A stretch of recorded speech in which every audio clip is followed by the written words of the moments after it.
Hello, everyone, and welcome to the third episode of the K-Cast, the podcast companion of the W League. Today, we will talk about two main topics that have a related subject, which is studying mahjong. For the first topic, it will be about how to study mahjong in different levels, from bronze room to saint and above. And for that, we will have Wrathss. And the second topic, we will have LightPinkYoshi and MrFeng. Both created some mahjong slides, and we'll talk about the creating process of these slides and how they chose the topics they wanted to discuss about on their slides and things like that. So first of all, how to study mahjong. Raf, everyone knows you. I don't think we need a long uh, introduction about you, but still, I think that we can allow you to do that. Yeah, so I'm Raf. Yeah, long time streamer of Richie Mahjong and Mahjong Soul in general, and also a Mahjong coach on like so that's like for different levels of players, and definitely have a lot of experience with teaching the game and coaching in general. I have more than 20 students. Just like for various levels. For example, like we had some students that like didn't know anything about the game towards like masters and those levels. Like obviously different things we focus on, and also depending on like how like some people are very more like they learn more intuitively versus more like mathematical or analytical. It depends on like the I have like a lot of different styles and like different ways of teaching or different ways to bring the points across. I see. That's interesting that you are pointing out like the self-taught process between uh, studying with math and statistics. So we'll come to that later. So first of all, um, I think it was interesting to talk about your personal mahjong experiences, like how you studied mahjong back then when there was like nothing. So I wanted to ask you, like, when did you start playing mahjong, and was there back then some mahjong books, since there was probably not, there wasn't internet back then. So how did you study mahjong, and how did you come across mahjong?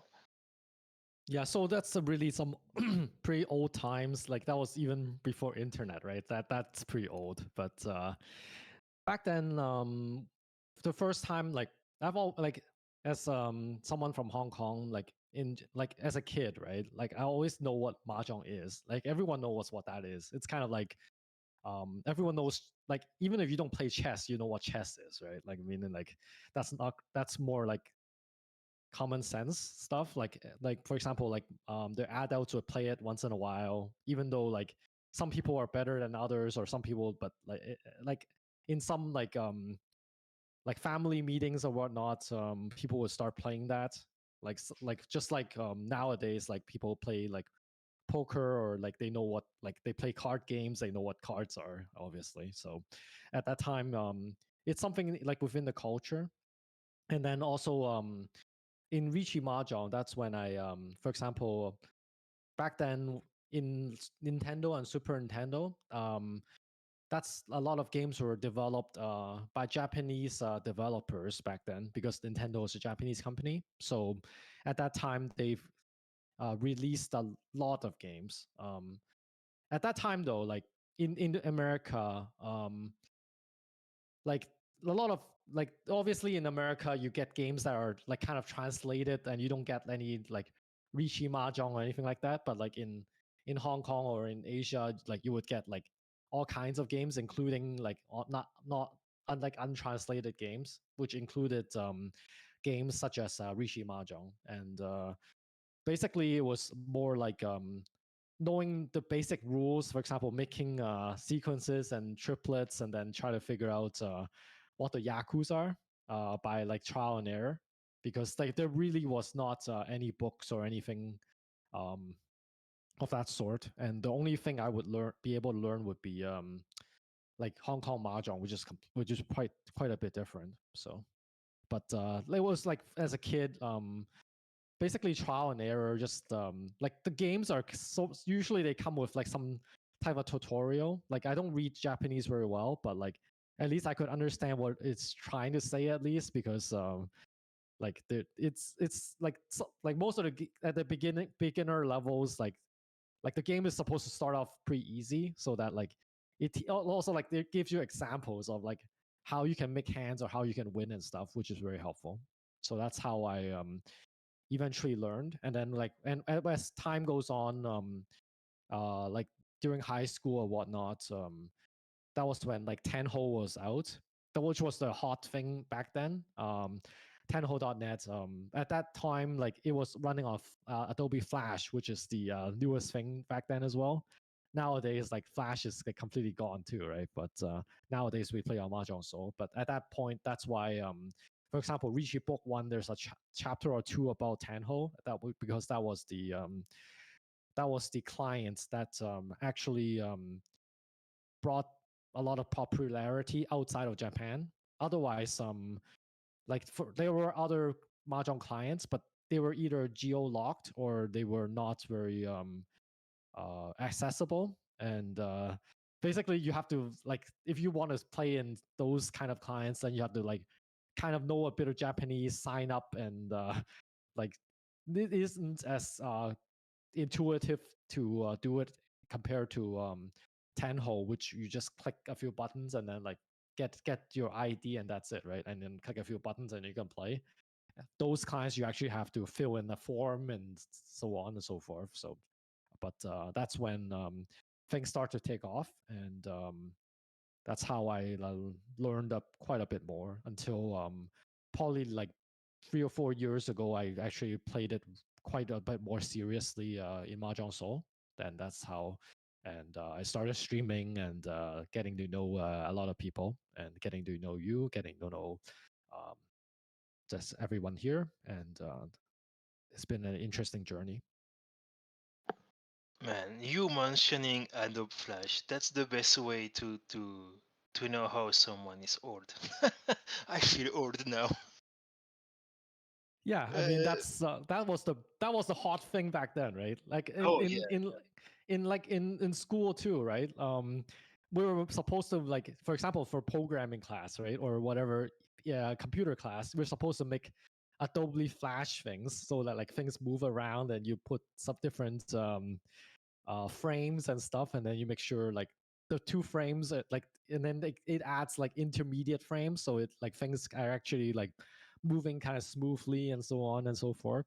But that was really the hot thing back then until they like until like no one used it, and then it depreciated after that. So yeah.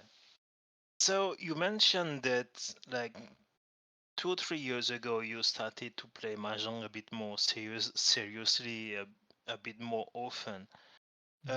What about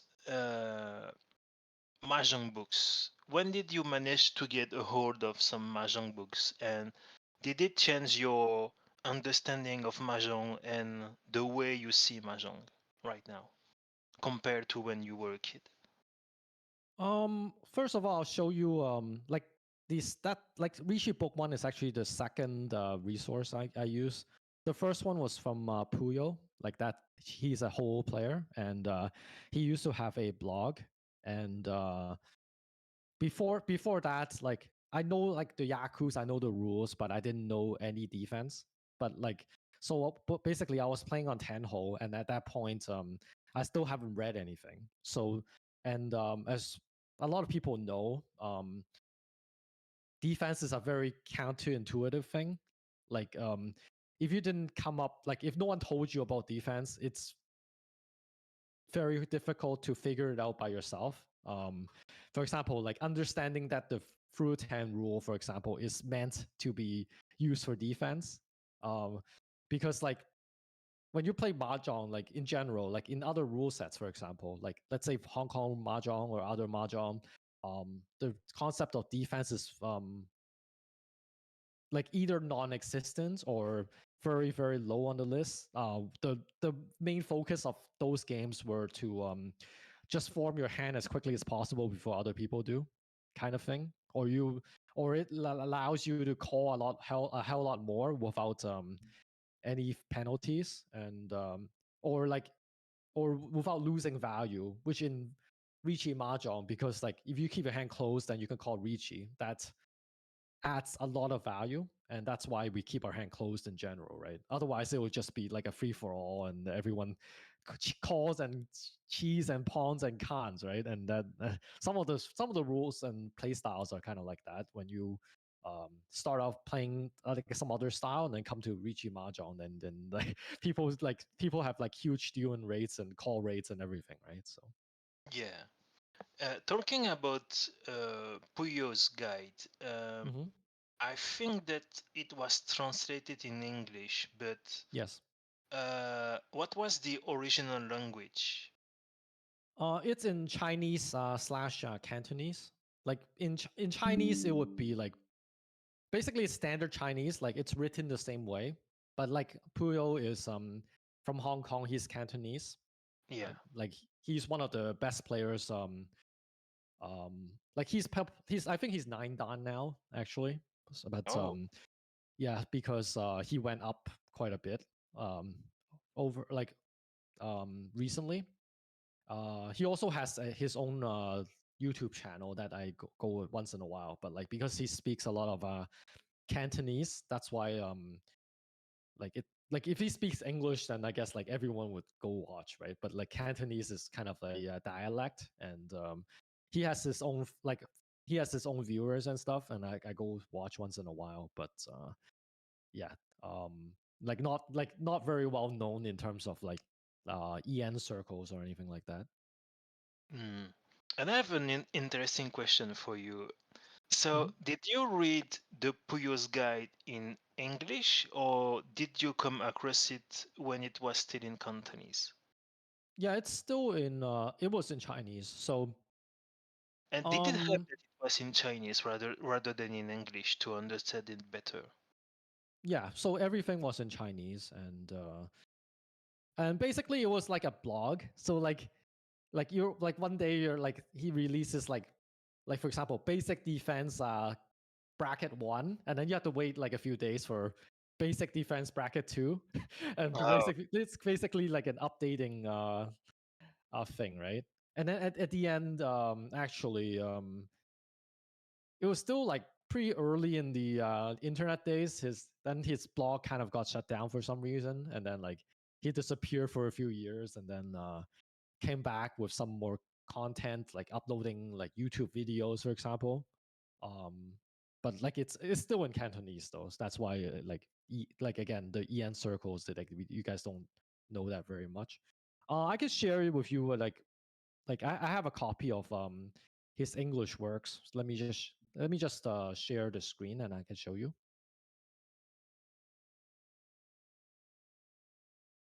Let's see.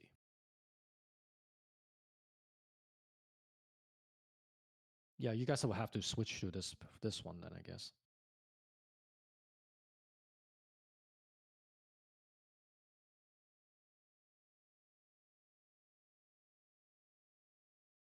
Yeah, you guys let me know if it's working or not.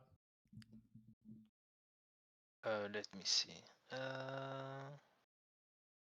Yeah, it's working. Yeah. Also, Navitas would have to check whether that's working or not. Like I opened the new share Mine. screen here.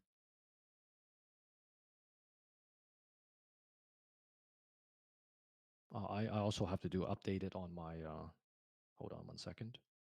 Um, Yeah, we are seeing tide efficiency, Ricci theory, defense theory.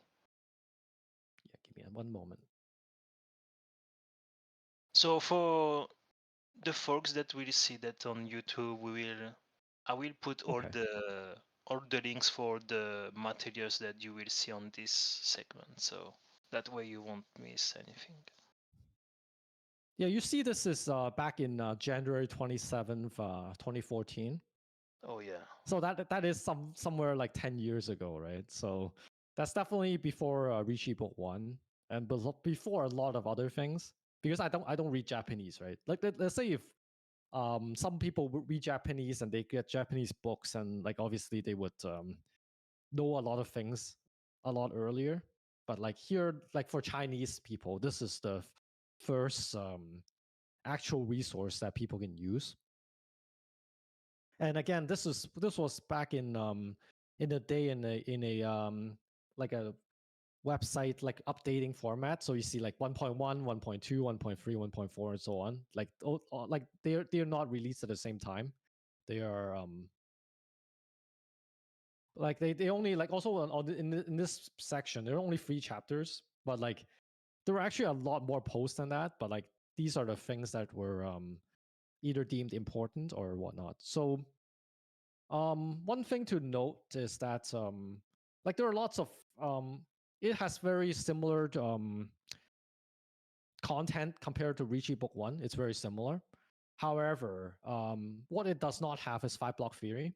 At that time, there was not really anything called 5-block theory. Like different people, different authors try to explain 5-block theory in different terms, because like as you guys like everyone knows that tile efficiency and trying to form winning hands is like one of the main keys of the game, right? But like, how do you like before like let's say someone invented 5-block theory, kind of just before when Ricci Book 1 came out, someone invented 5-block theory so that it's a lot easier to understand. Before that, you're just trying to like you look at a hand and you try to like the author will try to explain, oh, this is a bad block, that's a good block, that type of thing.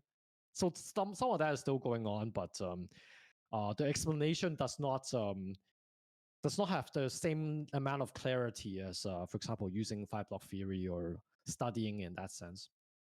So at that time, like a lot of us still like kind of struggle with efficiency in general. In that, like there were no set rules. It's still like quite a kind of by experience type of thing. So at that time, it was a bit more difficult. But like obviously they talk like it's just like in Ricci Book 1, it talks about shapes. It talks about like shape overlaps and just very straightforward stuff. And then like when do we reach E and stuff like that. But there's one part I want to bring to you. So like basically the defense theory is where a lot of people learned about defense. Like a lot of non-Japanese players, they learned about it. In that, like someone actually like because like Puyo is very he's very good with Japanese as well. So he was able to read like a bunch of books, and he was the person that had like the highest rating back then. So then like he actually went to Japan a few times and so on. So that's why like he got a lot of these concepts, and he translated it and wrote his own stuff because he's a whole level player. Yeah. So here like we talk about like for example like the why do we want to defend is very interesting in that because like as we talked about other styles, they don't have anything that called defense. They just push and I'm sure that would drive some of you guys crazy, but some of the other styles are like that. And here like there's an explanation of for example like if people think like defending is too boring or it might not be the game for you type of thing, it's just because because of how integral like for example the defending or like the use of different defensive concepts are.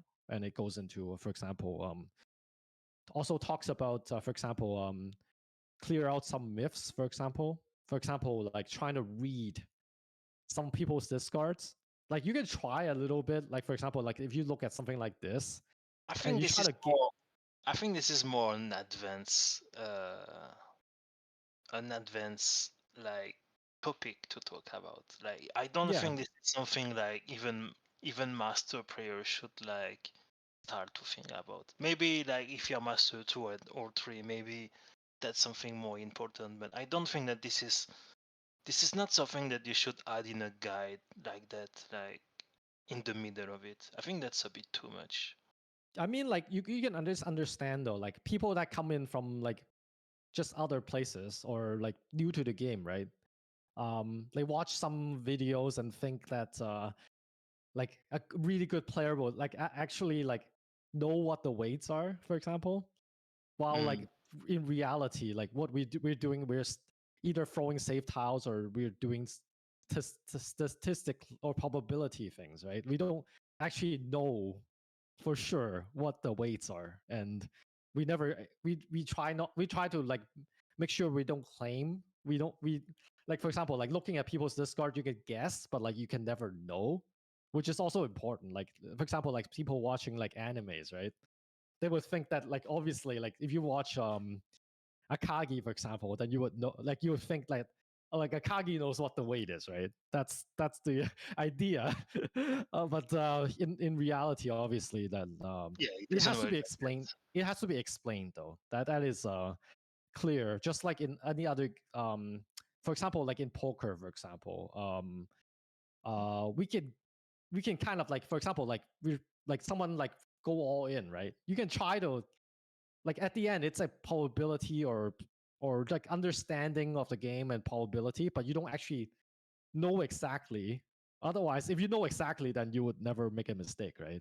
Like for example in poker, or like that's not how that like, because like as we know, like people's hands are hidden, right? And they're hidden for a good reason. And like they have 30, like for example, like if the hand is completely closed and called Ricci, there's 13 tiles that are completely hidden. You can again, you can try to guess, but you can never know for sure with clear certainty. So here is trying to explain to you that looking at someone's discard, there will not be anything definitive. You can again like it's impossible to actually read like for certain. You could try like, or there are different methods of trying, but like the success rate will be somewhat low. Like the best way to defend and stuff is still to use the fundamental uh, limits of the game. For example, like for example, Kabe, there are only 4 tiles of each type, so that's a fundamental rule of the game. And or like using Suji and stuff like that. That's another rule. And just using defensive rules that are more reliable instead of trying to read something that's not really there, or try to like make sense of something that doesn't not have enough information. I see. So yeah, maybe we will move along from the previous Hmm. book. Yep. Uh, so now we are in 2024, and Hmm. there are many new players and many new books. Like we have Richie Book One, Richie Mahjong Strategy. We have Hmm. some What Would You Discard books and Hmm. exercises. We have some expected value and statistic related charts. We have Hmm. AIs. We have logs from high level players. We have many things now that we can Hmm. learn from. And we have often many players that come to your stream like from different levels, from bronze Hmm. to master one. And the usual question is, I'm stuck. What should I do? What should I learn? And Hmm. I wanted to have you and like break down the learning curve for Hmm. each room or each pair of room, and Okay. see like what would be the focus. So for example, we'll start with bronze and silver. What should they Hmm. focus on, and what would be the ideal material resource to start with? Okay. So I think like it's very common, like let's say for any new player, right? Like let's say they're very new to the game, for example, but like they will still try to find some resource to learn the game, right? Otherwise, if you just use the Mahjong Soul tutorial, for example, like that's not gonna really do it. Like you get like a lot of like even like if you're really good, like if you're really good, like you know how to play mahjong and stuff like that, but like then you will form a lot of hands that have no yaku, for example, or like you're just calling like 80% of the time or whatever, right? So like at the end, like I would say like for example, everyone like for example, like just looking around without like digging too much, everyone would recommend Rishi Book One, right? That's the default resource for beginners, and that's where like right now I'm sharing it right now, and okay, let me just get to the table of contents, for example. So like obviously like we don't care about the the first two chapters, we know that, right? But like for example, chapter 3, right? Like the basics and fundamentals, like for any game, like you need to make sure you get the fundamentals and basics straight. Like for example, like you know, like for example, like without even going 5 block theory, right? Like you know, for example, like two-sided weights are better than one-sided weights, or edge weights, for example, Yeah. or like a winning hand must have yaku, and how do we achieve yaku? For example, the main ways are like either like for example, like the main yakus are tanyao, right? Like that's all simples, right? In which case, like you can open, but then you can't have any terminals or honors, or you call the correct like tune, or like you call the correct honor for triplets, right? That's another way. And then the third way is kind of then there's also like half flush, for example. That's another common one. And then after that, like there are only like 3 or 4 or 5 common ones. And then like when all of them don't work, right? Then you keep your hand closed, right? Like the thing you don't want to do is you call and then like the hand has no yaku after that. Like you can't actually like you can't win doing that. Yeah. And then I Yeah, sorry. I see often like when I'm browsing the Reddit mahjong pages, mhm. and I'm often seeing like, why am I Furiten? Why this is no Yaku? It comes very often. So I think it's interesting that you are mentioning like what kind of Yaku should be the main focus for new players, like Tanya, like you said, Tanya, or the Yakuhais or Honitsu. And I think this is very important to know, like the basic Yaku, and then focus on that when you are running the game. Yeah, so you see like in even in Ricci book 1, like in chapter 5 it says pursuing yaku, right? And it goes into how to get sanshoku, how to get itsu, how to get pinfu. So some of them are not actually very common. Like you can go for sanshoku at times, right? But you never actually like force it or anything. Like how to get itsu is like it happens like once in a while. Like it's not a very common yaku either. So even in this book, it doesn't like lay it out in a very good way either. And even in a game, especially like the game's like in the tutorial, it stresses that like how do you win the game? Like number one is having like 4 blocks in a pair, right? Like that part is like the first three, after you read like the first 3 pages, then you would know. Like because like at the very very very beginning, like it tells you like for example, like there are mon tiles, pin tiles, soul tiles, and honor tiles, and then like honor tiles can only be triplets, and then like the other ones that can be sequences or triplets, and then right after that, it tells you like the winning hand. For example, the hand can have like 4 sets of 3 and then a pair for the win. But what's not clear is at least it's not like in like bold like big letters, is that the second condition is to have yaku. That's the also like it's not also not the most intuitive thing either. It's like if someone just reads it, it's like, why do we need to have yaku? What is yaku actually? That's not like just reading the tutorial is not very clear. And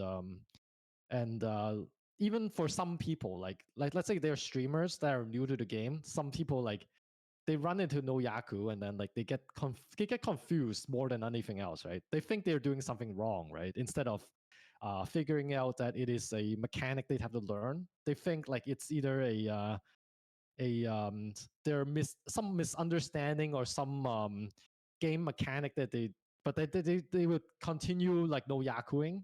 That's the issue until like they actually ask somebody then to explain what it is. Like otherwise, if you just learn by yourself or just read the tutorial, you could do no yakus like all the time and you'll be stuck there forever, kind of thing, because it's somewhat counterintuitive.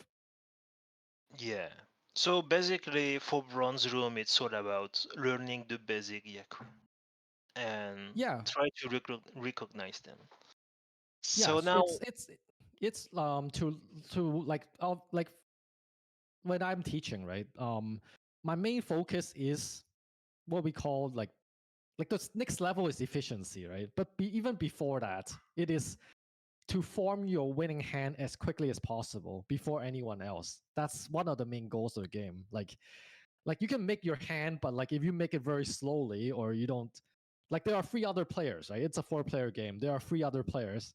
If you just sit there and like wait for like try to do something pretty difficult or like whatnot, then like someone else is gonna win before you. In which case, like you lose points doing that. So, like for absolute beginners, it's like how do we make winning hands as quickly as possible?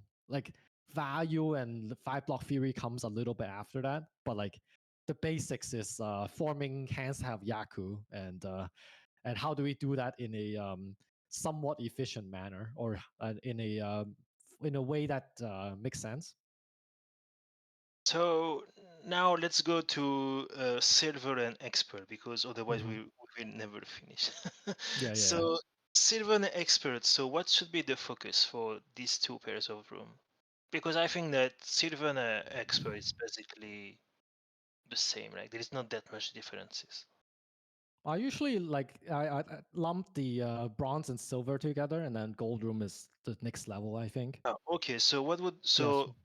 so what about silver then? Yeah, I think like let's silver slash gold. Like people can actually try to get to let's say they're like adapt 3 or whatever. They're trying to get to expert 1 and then they get back to adapt 3. Those type of things. I mean, like you can get out of bronze usually by like either grinding or whatever, but like that's where like a lot of people at the beginning get kind of stuck. Like usually they get to like adapt 2 pretty quickly, even if you just know the very basics, or even if you play some hands with no yaku, you can get there. But like the first place is usually the adapt 3s. So I'm just gonna talk about a little bit quickly. Usually book one, like if we look at the like just the main topics, right? So we talked about like Richie Mahjong basics, right? So we talk about like blocks and stuff, or like just ranking like two-sided versus like Ranmans versus Kanchans and stuff like that. And then there are like a few complex shapes which are pretty helpful. Like you at least you read it so you identify it. But like obviously when you get to like that level, then you have to somewhat get into what we call the five block theory, which is the main chapter of this book, and understanding that sometimes that like it's called five block method because we need 5 blocks to win. For like sometimes your hand will have only 4 blocks, in which case you cannot break other blocks, right? You have to try to like for your winning hand, you need to keep your 5 blocks. And what happens if you have more than 5 blocks? Sometimes you have 6. Like, how do we identify the extra block and try to get rid of that? Because like the thing after like the thing about like for example like adapt 3 players, right? They know how to make hands, but like at some point like the hand looks everything seems to make some sense. Like at some point like you're like 2 shanten or e shanten, like everything is within some block, right? Like there are no more loose tiles, but like then it becomes very unclear like which block you prioritize, or like or sometimes like also like it becomes even more confusing sometimes if we combine it with Yaku, because like at the same time like you're trying to balance your winning hand with value as well, right? Like you don't want to make every hand like you don't want to call like 80% of the time and make every hand like 1,000 points either. So there's a balance there, which is why like 5 block method is something that's even like everyone like myself included, like all players of all levels, they study and make sure they are very sharp in understanding this and doesn't waste like 30 seconds every decision, for example, or like trying to make sure that like in different situations knowing what to do, like what is the what we call tile efficiency, but what is the efficient discard, or what are my, or like from selection, what are the different choices? Like for example, sometimes there are 2 or 3 different choices, but you have to try to as quickly as possible identify those 3 choices first before you actually do a deep analysis on selecting which one at the end to do. But like some people take forever. Like they look at 2 chants and they look kind of the same, and then they get stuck. But like it's recognizing that they're actually exactly the same, and you have to try to just pick one or the other without wasting too much time. Okay, so basically for Silver Room, it's all about like making the ideal discard according to this 5 block theory. Yeah, Uh, also like I'm just gonna read the very titles. Like let's say we know the basics, and then people start reading. Like for example, they have some understanding of the 5 block theory. For example, um, chapter 5 is like Yaku's. That's, but like okay, scoring we don't. That's like more advanced concept. But at least like understanding that one Han is 1,000 points ish. Like you don't need to know much about Fu, but like at least understanding that one Han's 1,000 and 2 Han is 2,000, and 3 Hans is actually not 3,000, but like 3,900 or almost 4,000. That's important. And 4 Hans is actually a times 2 of 3 Hans, and just understanding the linear and exponential relationship between the scoring, instead of like trying to memorize the scoring chart and try to like figure out that it is like 7,700. We don't, like for beginners or intermediate players, that's not as important. The most important is to identify that for 3 Hans and 4 Hans there is an exponential relationship, and after that it becomes a very it becomes a hard plateau, and that's 4 Hans and 5 Hans is almost the same, and 5 Hans and 6 Hans it goes from 8 to 12, which is not double. So, and 6 and 7 are exactly the same as well. So like it becomes very limiting after 4 Hans, which is why we recommend going for 4 Hans if not then 3 Hans, which is kind of like in Richie book when it goes into detail on how do we actually calculate, which is not that important. The important thing is to understand the relationship of the scoring. so about scoring, do you think Mhm. it should be something that expert players should start to learn about?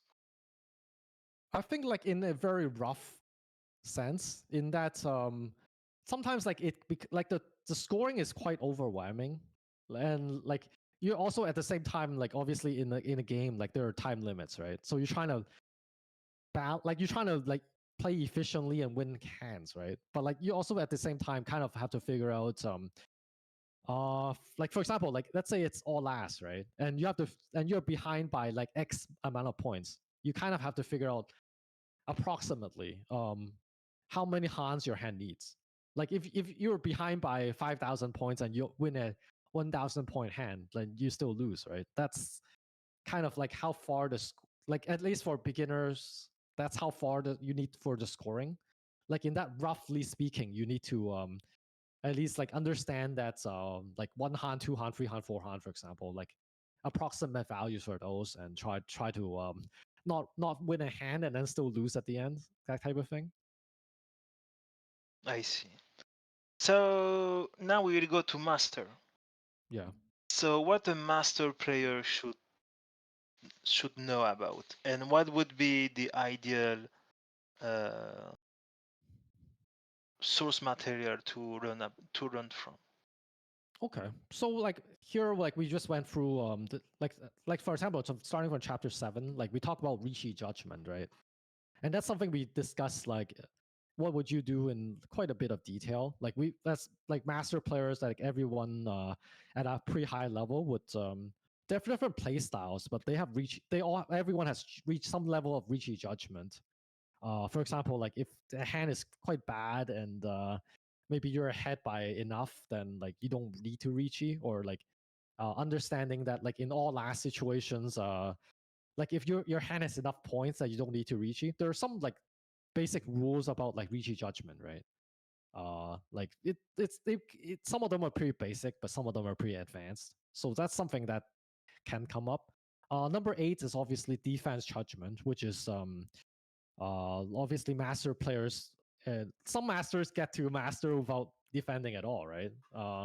At the beginning, when I was playing 10 hole, I got to 6 dan. I almost got to 7 dan without any defense, but that was like a long time ago. But like some people, like like in Jade Room, right? They just don't defend. Like Oh yeah. they either don't not, they don't know what defense is, or they know what defense is, but they don't find it important or necessary. Like there are people that are like that, right? So Yeah. there are two different. So it's trying to understand, like for example, for like let's say let's say I have a student, right? Like he comes from a different mahjong discipline, and their dealing rate is pretty high, right? So like it's not like you have to all of a sudden like you suddenly play very defensive, right? Like it's about trying to balance and try to play within your play style, and more like understanding like the importance, and like when at least like you have to do some minimal defending, right? Like if someone calls Ricci and your hand is like 3 shan-tens away, then like it makes no sense to still push and deal in and pay 100% of the deal in, right? That's still that's like there's some like um there's a certain limit on on how crazy you can go, right? Like for some good players, like for some players they don't care, so which is why they get stuck. Um but like defense judgment, obviously when you get to higher levels, it's very important. That's like integral part of Ricci Mahjong. I would still rate it somewhat a little bit less than like you really need to master your efficiency and 5 block method first. Like this is a tiny bit more secondary. But some people are really good in defense by default. But um, and it's just also like how do you defend is also pretty simple in that there are only like three or four rules, right? And one of them is like you follow cut someone's cut, right? That's not that hard. Or like someone reaches, you look at your hand, is it good or not? If it's not good, then you start folding. That's not that hard either. So, but like why or when is more difficult. Chapter number 9 is melding judgment, right? So we talk about like how often do you open your hand, which is also a play style consideration. Different students will like, because it's always a risk reward type of thing. Like some people they want to win more hands, and they would call more. That's pretty natural. Like even like Naga has different styles, right? A Naga style has 20% of call rate, another Naga style has 40% of call rate. Like they end up both being legit strategies, right? Like proven by AI that they are both reasonable strategies at a high level. It's about forming your play style and try to optimize it. Okay, so that's the main focus on master, or maybe do you have something else to add? Yeah, and then like number 10, right? Grand strategies. What to do in South 4, right? That's important. I mean, what to do in South 3, that's important. Like that when we get closer to all last, right?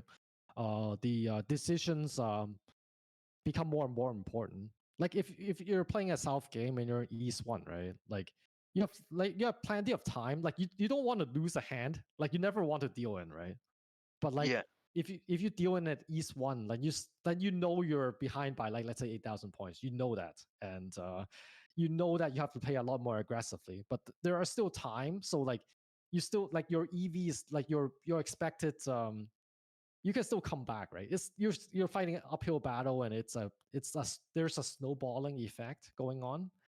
But like obviously like dealing in is East 1 is different from dealing in South 4. And we talk about like all last strategies, like obviously that changes. A good players like they are really good at doing these things in that for example, like how do we avoid fourth, right? That's the key part of the game. And like but at the same time, like you don't want to leave everything until the very end, right? Like if you don't care and then like all of a sudden it's South 4, that's not really how. So like by by strategy wise, like you have to go back a little bit. So like in South 3, you try to like form some strategy so that when you get into South 4, that you it becomes a favorable condition. And then like by the same logic, when you're in South 3, then you start going back to South 2, and then you can start going back to South 1.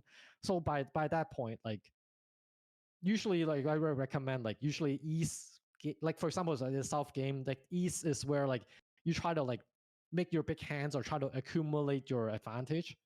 While in South, you're like if you have a lead, then you should try to like just end the game somehow, right? Or how do we go about to how do we go manipulate our points or play in such a way that we have the best way to avoiding fourth. Or like if you're like if you're going to South like and you're behind by like a certain amount of points, how do we play aggressive without going crazy? Like some people like they go crazy, but like it's not really helping. Or like they get too tilted and they play like crazy, and that like then obviously they lose at the end, right? But and then they get like really they get more tilted because they play very badly. So Yeah, like it's the so-called emotional damage that you have to, and the third factor that you have to manage. Otherwise, there is a like you said, a snowball effect. mhm, And I think this is where Richie Book One begins to be less and less important when it comes mhm, to running material. Like now we are, let's say we are now in set level, without going mhm, too deep into the other material because I know there is a lot of material to talk about, but mhm.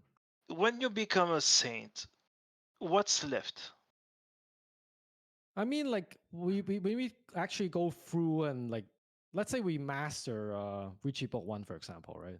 Let's say Yeah. we played enough and we know enough that we can practice Richie Book 1 at a high level. Okay, so at that point you're probably somewhere in master level, somewhere. Like I don't know if it's depends on like how well you calculate and do, but like there's a lot of things missing in Richie Book 1. For example, in Richie Book 1, it will have some very simple rules, right? Like there's a like if you click on any section, right, it will have like a little chart that tells you like there are 3 rules or 4 rules you have to follow, right? And you kind of just follow it without it doesn't quite tell you why, or like it doesn't go into like depth in like because it's too complicated for beginners. Like they would read it, but they wouldn't be able to understand or appreciate it. In which case, like some people they only reach Richie Book 1, right? And they get to the point where they're doing like for example they're doing 5 block method really well, for example. That But I mean, rough. That doesn't answer my question. Like this is mhm, we are repeating what we've said before. mhm, So can we just like what's the like? If, imagine now we are saying. I know that mhm, there in master there is a lot of things like even if you manage to master Richie Book One, mhm. there is still some things that we can improve. But if we continue, I know there is too much, but we need to Okay, okay, like okay. Let me get for into it then. I so mean, like for a sand player, what should be the focus? What's left for a sand player? definitely like number one thing is like obviously like AI would help, right? Like Naga and like running things and try to study your own logs, or getting somebody else to study your logs would help, because like again there are way too many different play styles to go through. That would take too much time again. So like I'm not gonna try to do that. But it's how do you like just like mastering like in a lot of games like grandmaster level, right? It's just being like obviously like spending more time, right? Just for example, like let's say you make a like let's say like because in the game everyone makes mistakes, right? Like even best players make mistakes. I mean, Yeah. we're human after all, and but it is to understand like why did that happen, right? Like and like how do we make sure we don't do it again, right? It's that could be like sometimes like we go through it like it's a sports psychology thing. It's quite difficult. Like even like professionals, like they would like for example they don't recognize there's a first of all you have to recognize there's a mistake, right?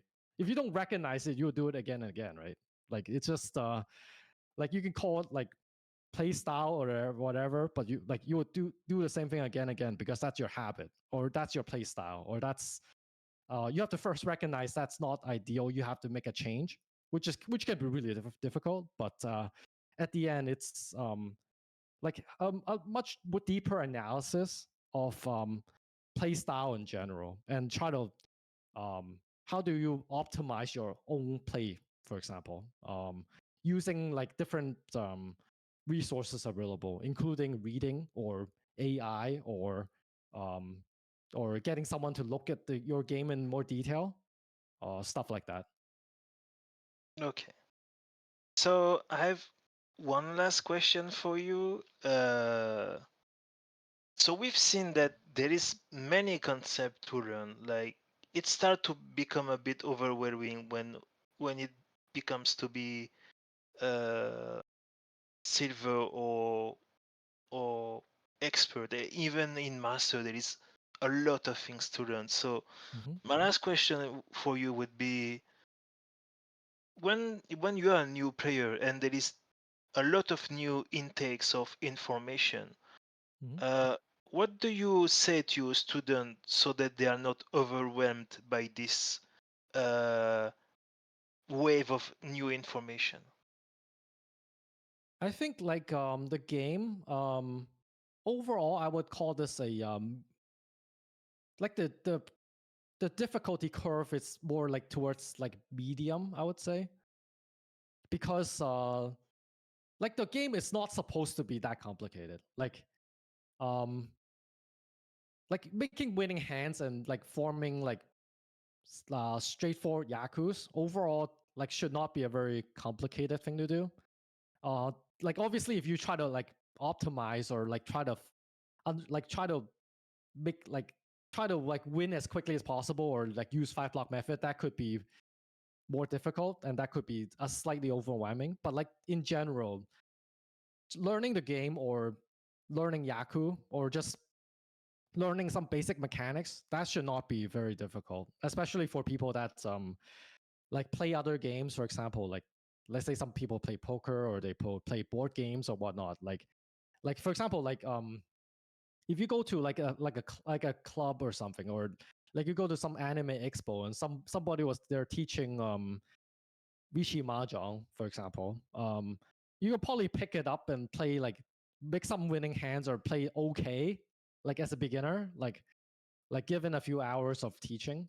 And that's my goal as well, actually. Like presenting things in a more simple manner, like and try not to complicate things and try to make sure that the focus is on things that are important and don't think about and try to like make good habits so that like for example if you start with a starting hand, right? You should like try to like make sure that like how good, like for example evaluate like how good is the hand or what do I do with the hand like at The that time so-called brush, the so-called brush your teeth approach by Gigi.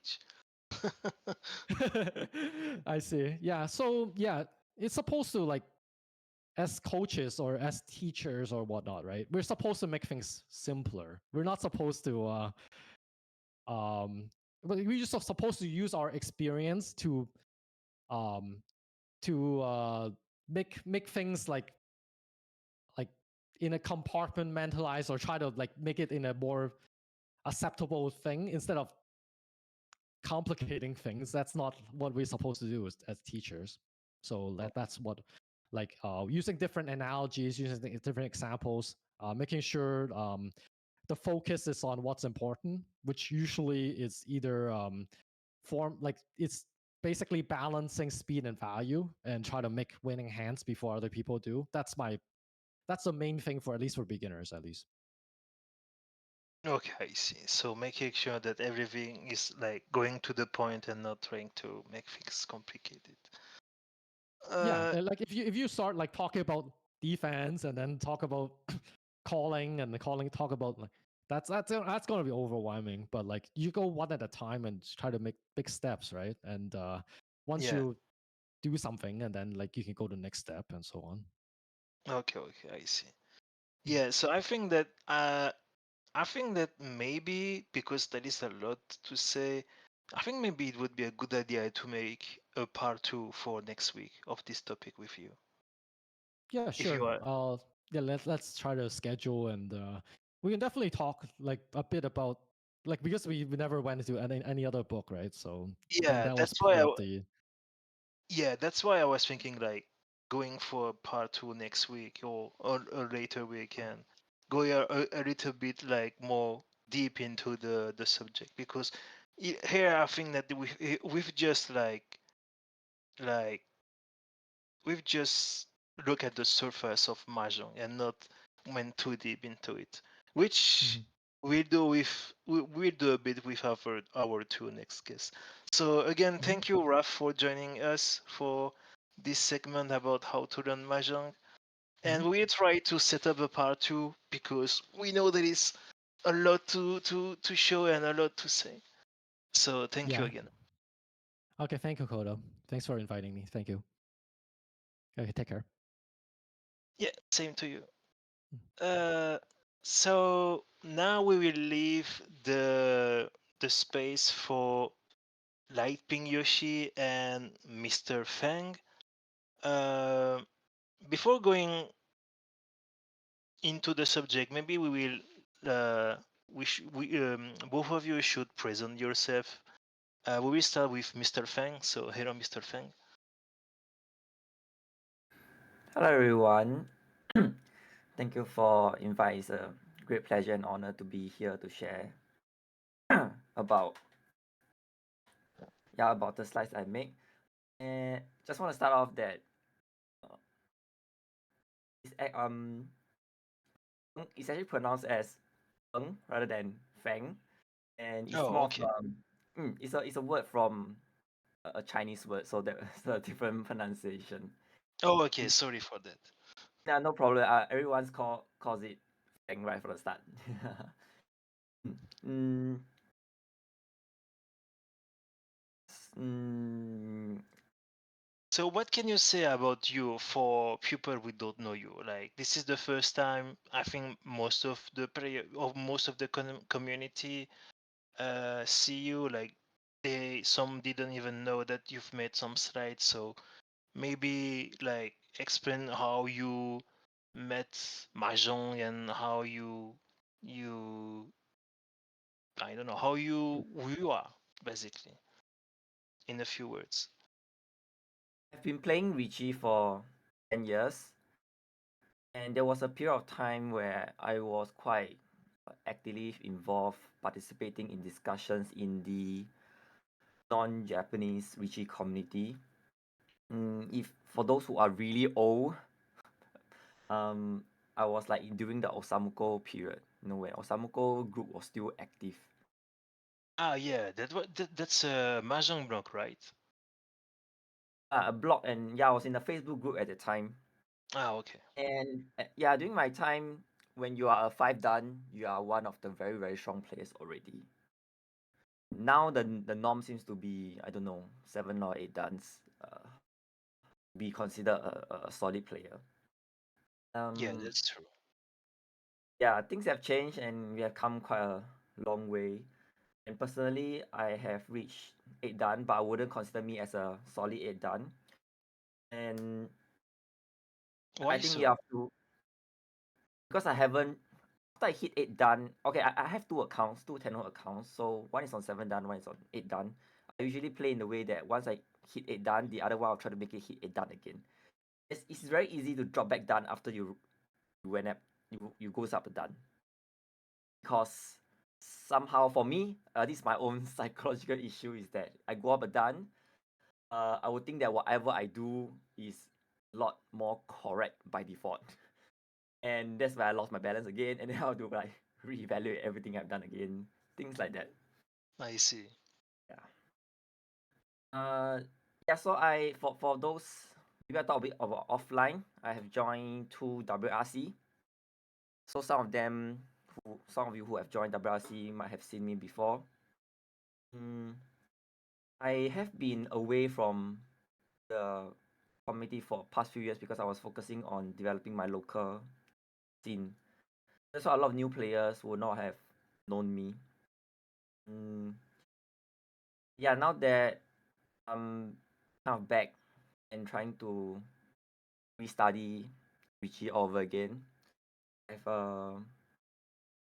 I've able to make more time to do all this as I have passed my work to the next generations in my community. Oh, that's great. That's interesting.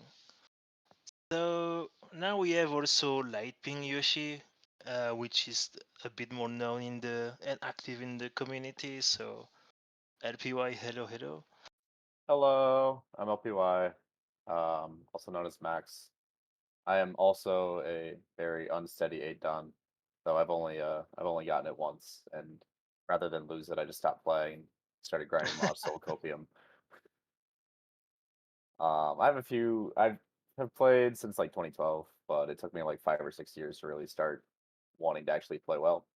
And I was like, you know what, I'm doing okay, and English content doesn't really exist right now, or at least new English content, because at this point, like, we just link people to same things over and over again, tell them to read them, and it's like, oh, I have. It's like, oh, then get better. So I wanted to just write my own thing.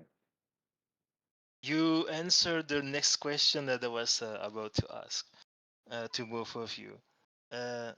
So you kind of answered it. So I was gonna say, like, was there what motivated the creation of your site, both for you and Feng, and was there a demand by your respective community? For me at least, like, I just thought it'd be fun. I had a few things that I wanted to tell people, like stop dropping the door on turn 1 when your hand shit. Uh, and other like a few like other things like Sotagawa Nakasuji, or well, Sotagawa half Suji. So it's just like I was like, okay, well, we'll make something, and then I like kind of told someone that I was thinking about it, and then all of a sudden I was like, oh, okay, you're scheduled for a lecture in 3 months. Good luck. So it's like, well, now I don't have a choice. I see. And what about you then, Feng? Was there a demand by the Singapore community, or was your motivation more personal? Not particular a demand. I would say it's more of a personal, as I'm someone who hate the Singapore community at the time, right? I wanted to. I hope my players gets better.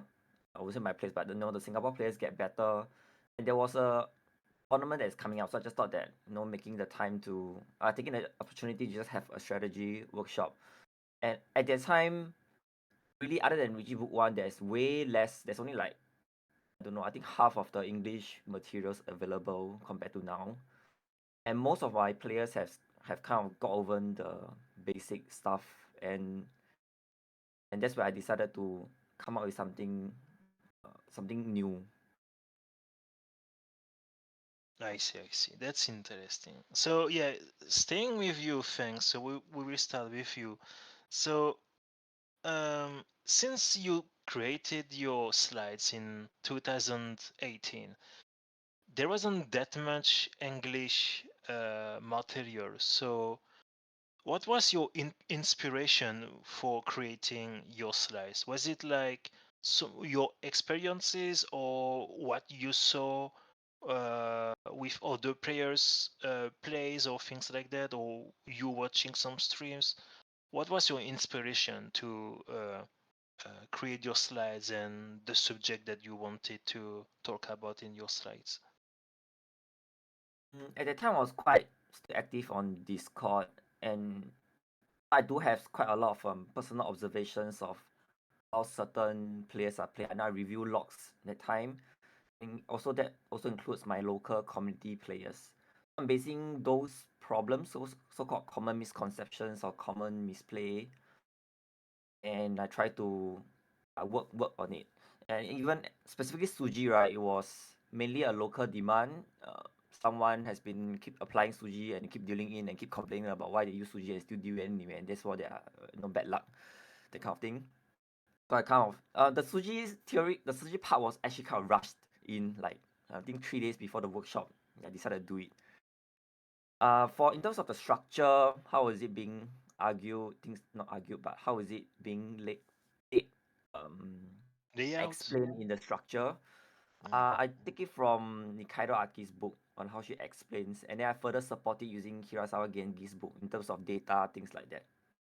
So it will be a mix of, in summary, I would say in a mix of the demand side will be based on my personal observations, and how I make it is more from books and compilation of what I've read. Okay. And what about you, LPY?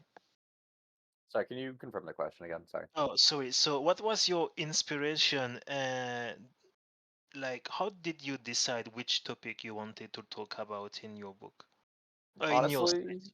honestly. So I mean, so I touched briefly on I just kind of wanted to do a slideshow. It was less so much like a slideshow specifically as like a presentation. It was more of just I just wanted to write something standalone. And I had actually read Funk slides before. It was like this is a convenient format that I can make without having to like edit a bunch or do anything complicated. And it's pretty easy to host. So but in terms of like content, it was really just like whatever the heck came to mind. I've read just about everything available in English and also just, spent years talking with strong players. And I was just like, you know what, let's just put down things that are generally good slash my opinions on things, and hopefully people will find them useful. I was actually very worried for a bit, like that I was just putting a bunch of obvious stuff. But there were a few things that people seemed to be having light bulb moments about. So it's like that feels like it makes it worth it.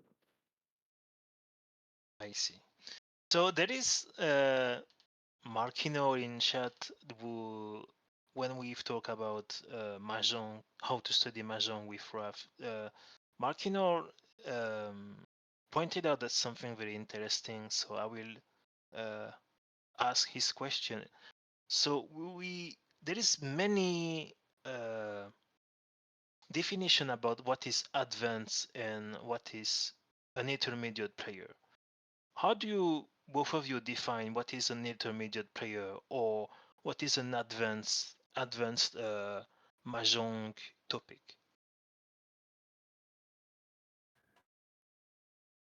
For me, I think there's a kind of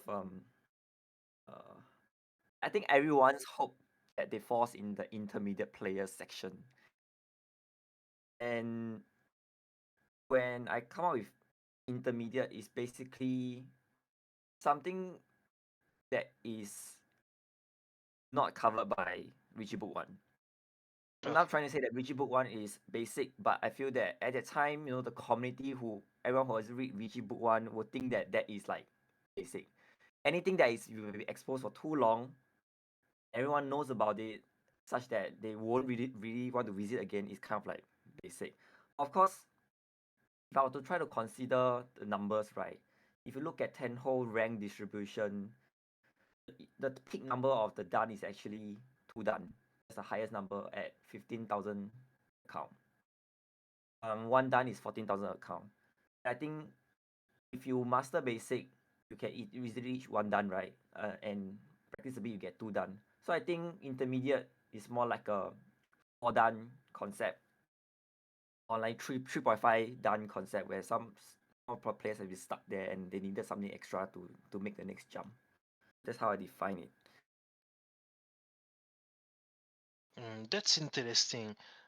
Do you think that the fact that 1 Dan and 2 Dan are the most where there is the most account might be because some account are dead because they don't reach the rating value to be in 4 Dan and play Tokujo? I don't necessarily think it's because they're dead. I think it's more just because like you get at least one Q just by playing the game, if you play enough. But also like it's really pretty easy to high roll your way through to up to 2 Dan, because like 1 Dan is just 200 out of 400 points. So you get like you get your 3 firsts and you're like just a game away from promoting. So I mean, it's like over a large scheme of games, it's very easy to just kind of bounce back and forth there. For me personally, I felt like intermediate was I agree with the takes on intermediate. It was just like I wanted to write about things that aren't necessarily like inherently obvious, stuff like Sakagiri, Sotogawa, counting Suji, all things that are like useful, but not necessarily like something that you would necessarily get unless someone pointed it out to you. And but there are also like a bunch of players now, or a lot more players, I think, especially in the US, that are playing like mostly in person. So I wanted like, those types of players that are kind of like banging their head against the wall, not really knowing if they're getting any better, to have like the ability to, feel like, okay, like these are concepts that I can be looking for in my own games without like the benefit of online. I see.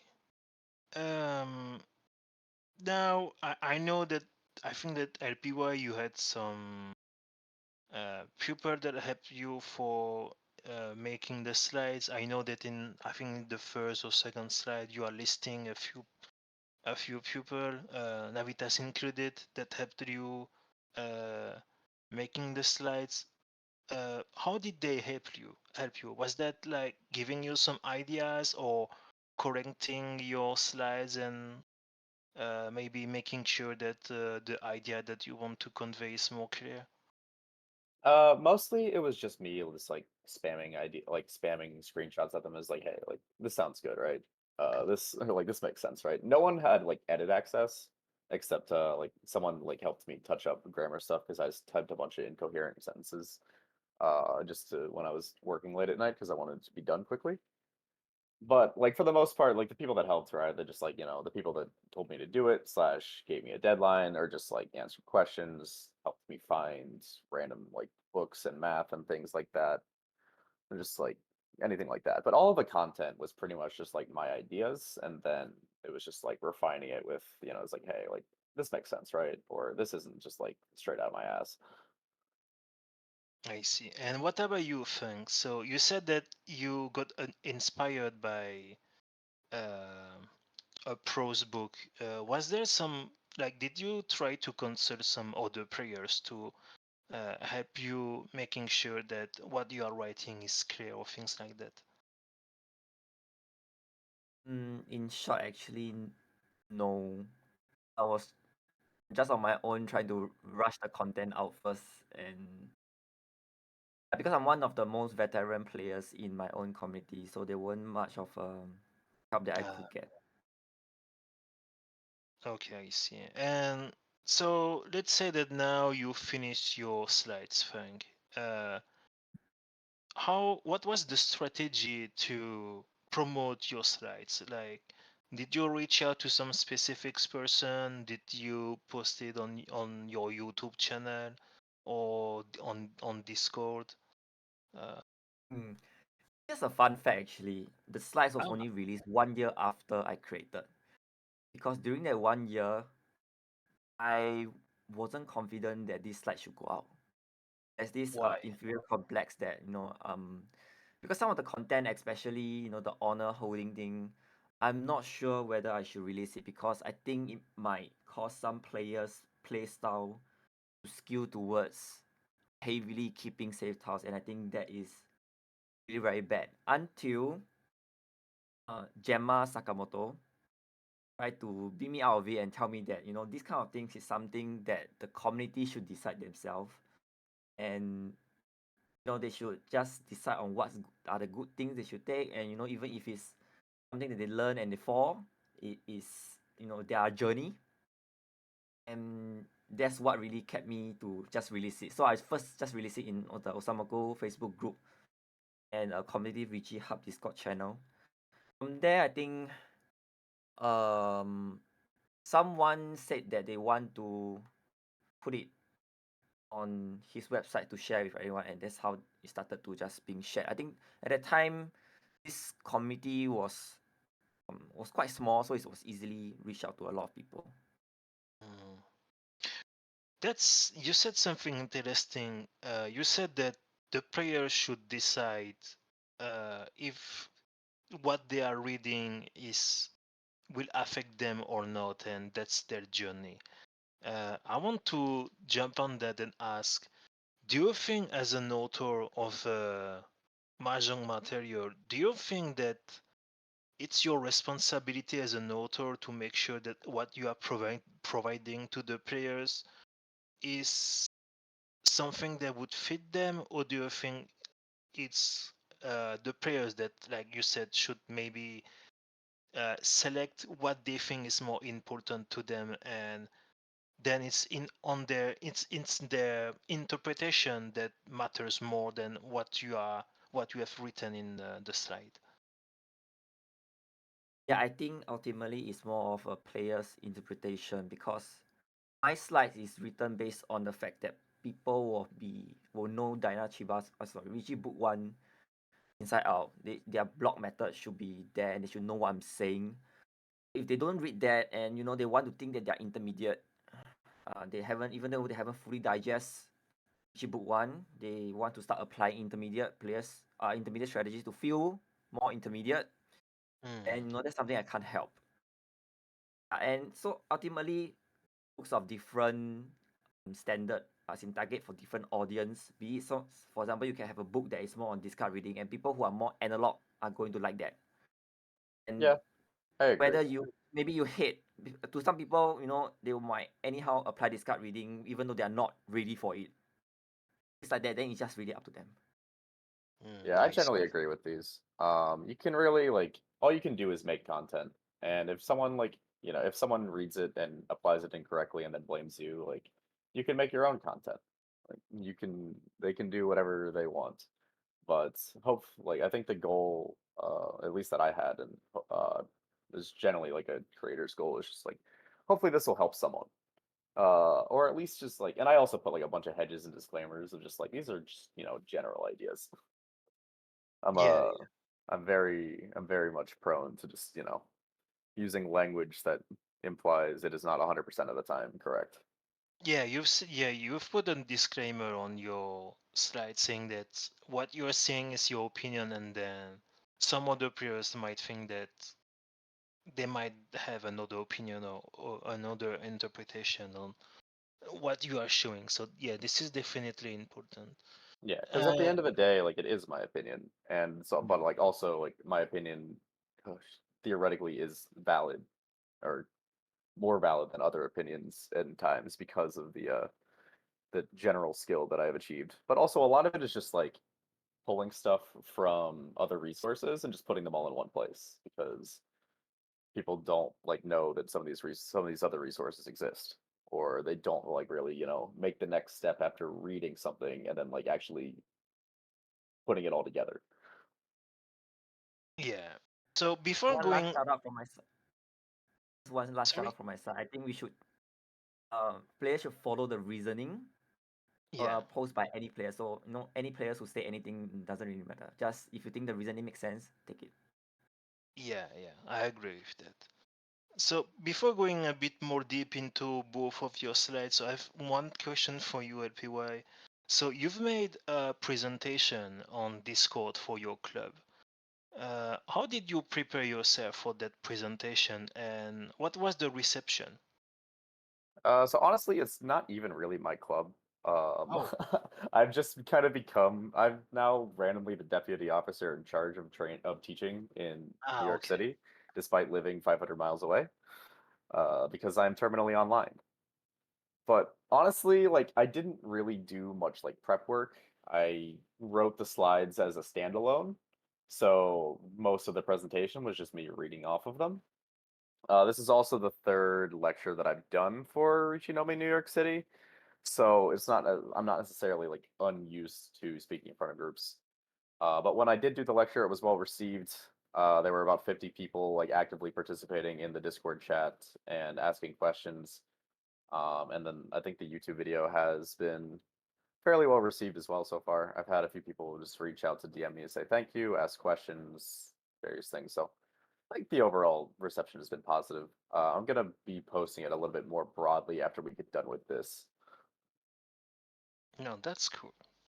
So now it's time to go a little bit more deep into your respective slides. So I will start with Feng and then with you. I've selected a few slides that I think is very interesting to talk about. So for Feng, it's the first thing that I really liked about your slide. It's you start basically with the cognitive biases, and I think like if so you talk about the optimist pessimist biases, confirmation and choice supportive biases. I think like, and there is also inside and self-serving biases. I think that the two biases that I come across from players most of the time when it comes to what would you discard is like this one: confirmation and choice supportive biases. Like for example, we have some players who shows what would you discard, and then we say tiles A, and then the players say, well, Naga says tile B is the best, and I did tile B too, and unfortunately I didn't. But I think that tile B is better because Naga said that tile B is better. Uh, what do you think of this kind of confirmation biases when it comes to AIs? So I didn't quite follow the type A type. So you're saying that Naga suggested these type B options and the player The chose player type did, B option. yeah. So for example, so let's say that I'm posting a what would you discard, and then a few players will say you should discard tie A, and then I will post later, well, that's how things go, so I discarded tile B, I dealt in. But if I look at Naga says that I was right to choose tile B. Hmm. It's actually very easy to get hit by biases when we try to align our decision with Naga because Naga doesn't explain why these decisions. I've met, uh, I've heard a lot of reasonings where it may sound valid like a pros and like a benefit and benefit, how to say, like a pros and cons on its own, and they will just take the pros of that decision, mm, then justify it. But in actual, it may not be true. Right? You can have a different reasoning, but end up with the same decisions. Yeah. I'm not sure what in this kind of bias, I mean, ultimately everyone's wants to be right. Wants to feel they're right.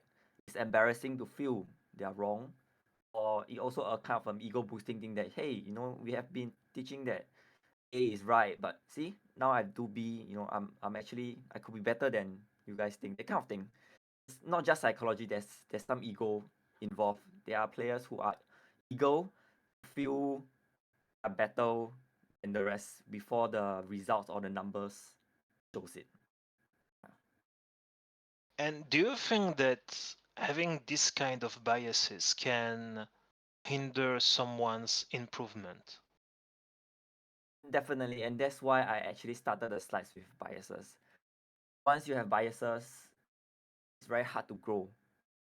I think that's the root cause of any players who is not growing well. And I really want to, and I think it's very important, not just in Mahjong, it's just also in our life. How we make any life decisions. I see Mahjong the growth in Mahjong is very applicable to our real life. Yeah, definitely.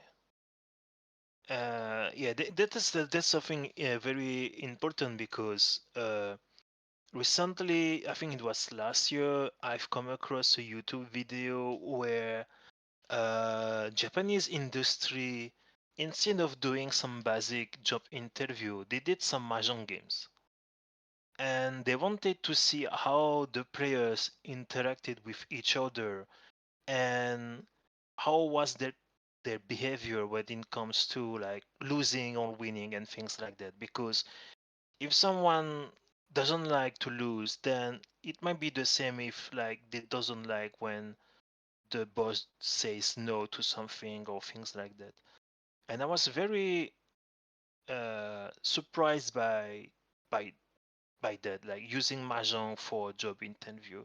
I think that it can tell a lot about someone's social behavior.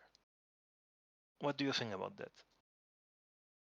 Yeah, but at the same time, I hope the interviewers are solid mahjong players.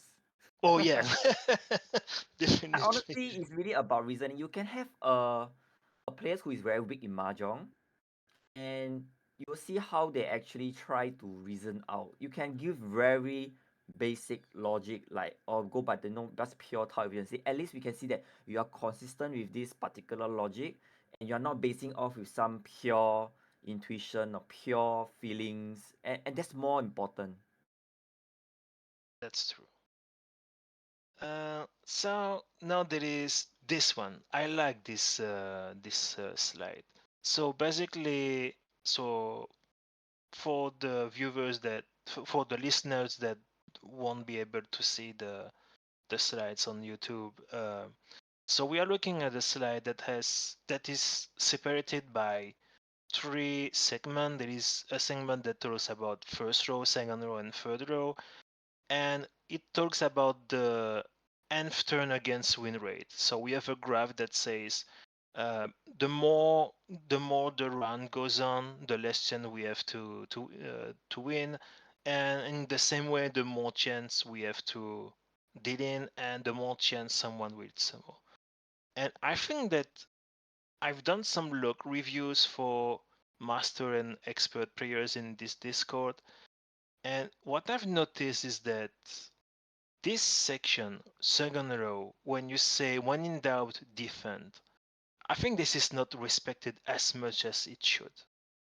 Like for example, we have some players that have like that still at 2 or 3 shanten with bad shapes, or for if they are tempai, it would be rich in a bad weight, and they still continue to fight, and then they didn't, and they are like, why should I have fought it? I don't see the reasoning. Do you think that this second row, when in doubt defense, is not respected as much as it should? Mm, this is quite difficult question if you say whether is it really respected. I guess most players mm, don't know what is the balance in this gray area. Honestly, I'm actually fine with players thinking that they should still continue to fight when in doubt, because I think it's easier for the player to grow trying to attack when in doubt as compared to a player defend when in doubt. One is driven by a very focused aim or like greed. Another is driven by fear. And I can tell you that fear is harder to get rid of compared to greed. Oh yeah, I think I part of can those attest that. journey is fine even if it's not so respected. It's actually a difficult thing to play in the second row. It's I would consider advanced. So I wouldn't say like it's not respected or like players are not following well, because there are just so many things to consider. Yeah, for example, if you say if you're tempai, right, when in doubt in tempai, you just push everything. That will be my general rule. And what is the average turn of tempai? And that's gonna be 8 to 12. And you have a conflicting message there, right? You have a when in doubt attack, because you happens to be tempai a lot of time during that time. Uh, as compared to by default when in doubt defend. Of course, if players are pushing from a 2-3 shanten perspective, then definitely there's a no. They haven't learned about the push pull, like only push pull during E shanten. Even E shanten is a gray area itself. So that's my take on it. I wouldn't say it's exactly bad that it's not respected, but I would say I also can understand why it's in a way not respected. Okay, okay, I see. Yeah. So yeah, it depends on the context and your own hand, and like if you feel like you can still attack, you should continue to do so. Um, and then we have this. I've chose that specifically because we with what you play last week on the W League, and we've seen some very interesting calls. But I will come to that later. So when it comes to dealing with players who have called like 1, 2, or 3 times, specifically I would say 1 or 2 times, and you want to defend against them, let's say a Honitsu, or let's say a one call for Tanyo, do you think that it's important as a player to know the call rate of the player who called once or twice? Like for example, my Tommen called 1 time. They called the 6 spin. They are. I suppose they are Tanyao. We are in row 2, and they have a 25% call rate. Do you think that, for example, this 25% call rate would indicate that if someone called once with that low call rate, that means they have a good reason to call? Or do you think it's like too much paranoia? There are some sense to that, some correlation sense to that. People with lower call rate, if they call, their hands are tend to be in better shape, or is like have a extremely clear direction, and also more likely to be expensive. There's definitely a correlation there. But in terms of practical advice, I would advise against it, because to be a good mahjong players, when you go to tournaments, you don't have access to those statistics. Do not know Yeah. what is that player's play style. And I think for the sake of the growth of a player, I think we should focus more on the discard board itself, as in on the actual game, what is happening, as compared to trying to customize your play to every single player based on their core rate. I see. And yeah, so now about your Mahjong game from last Sunday. So I've seen one call that, like, I didn't understand it at all. And unfortunately, I forgot uh, to find the log, so I can't show it on screen. So it will be from memory. So you were in the lead. You were at like 60K, I think, and you made one call for Tempai, but you were Yakules Tempai, and you had two South in hand. That was your pair, and then someone called Richie, and you called that Richie, and was like, yeah, maybe he called Richie to break Tempai, but then you called the shape that technically would give you the run, but since you have no Yaku, that's not a run, so you cheat that. And then you discard South, and I was like, wait a minute, what is that? And then I think I don't know if no, I didn't put that on the slides. So and then I've come across one segment um of your slide that says that sometimes it's important that to call and keep tempi if you don't want to draw a tile, because then you would be forced to fold. And I found that very interesting. And I wonder, like, how often should we care about calling a tile just to not draw a bad tile? Especially when it comes to K10. All right, so not wanting to draw is mainly a K10 strategy. Uh, yeah. So you will have to learn so for example, you move from Tenpai to Tenpai, means your Yeah, Yakulas Tenpai, you call a ramen, you discard your safe pair. That's when you actually do not want to draw and remains in Tenpai. You do not want to draw because you know that your win rate is not going to be there anyway. It's mainly that aspect. I see. So it's just that since you know that you won't win, you just don't want to draw a bad tile. Just keep your tempai, skipping your. Yeah, it's really forsaking win and just want to keep the Tenpai. I see. Yeah. As for the questions you asked about the particular situations, I think it's quite hard for me to follow when they exactly do that, because I don't recall that on that very lucky hanchan I have to do. I resort myself with such things. Maybe if I would have to guess, when I do such a mel when I'm not attacking at all, when I'm not even trying to move towards tempai at all, I might be doing a far 3 turns before kind of shifting haite, or I'm breaking ipatsu, either one.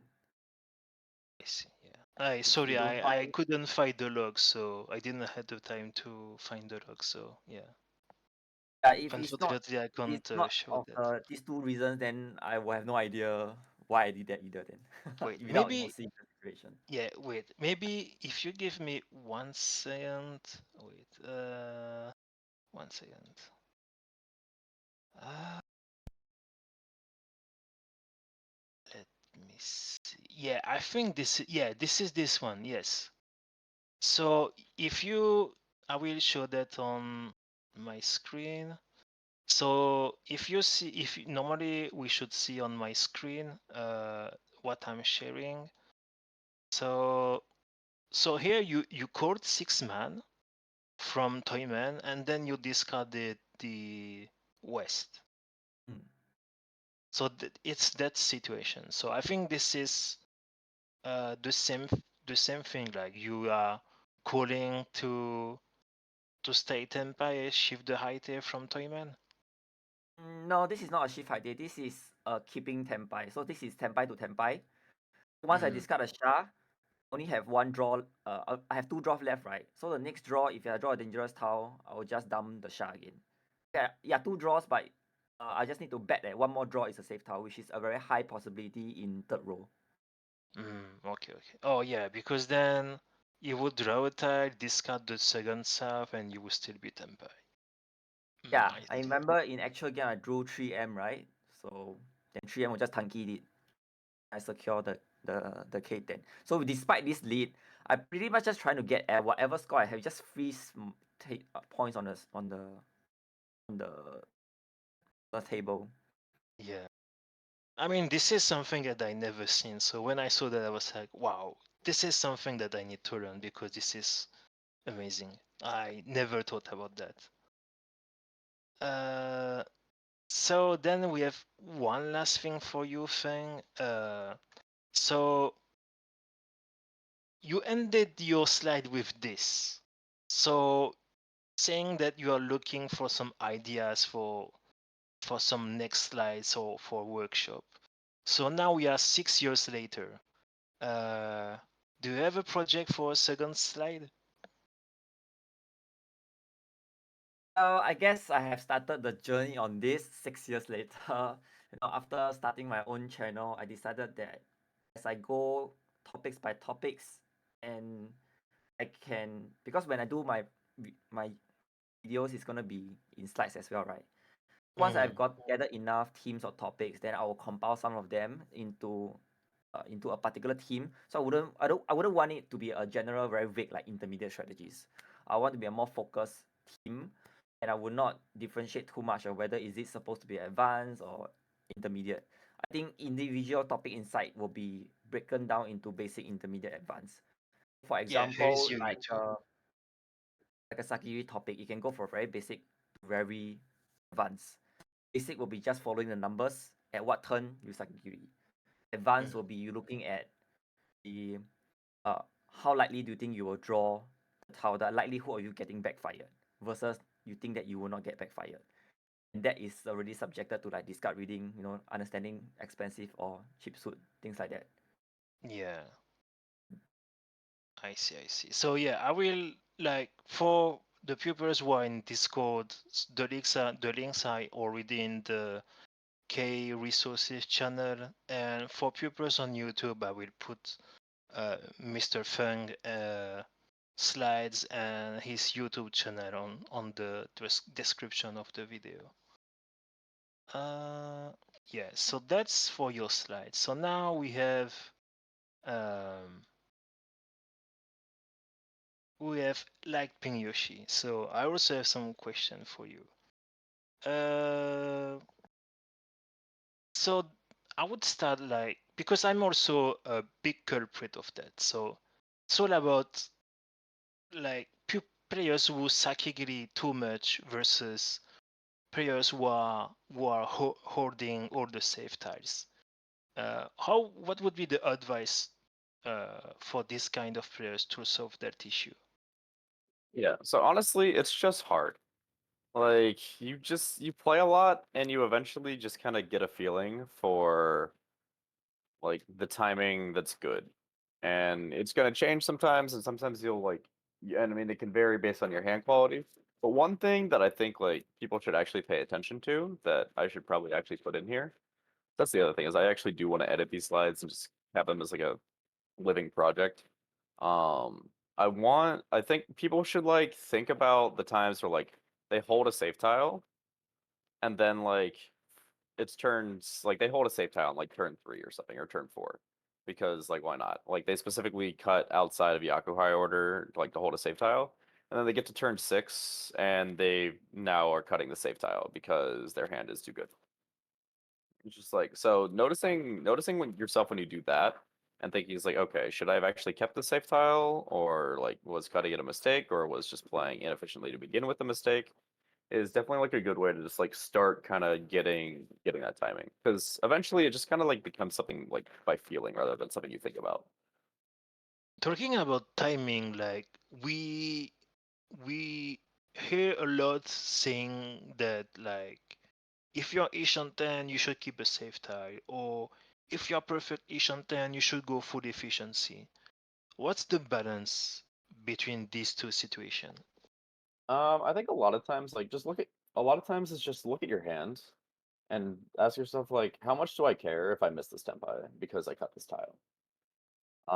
There's a lot of times like if I have like say like 556 mon 7 8 so or something and like a random pair somewhere else, but like my hand will be Richi Aka. Like how much do I really care if I'm missing out on Pinfu?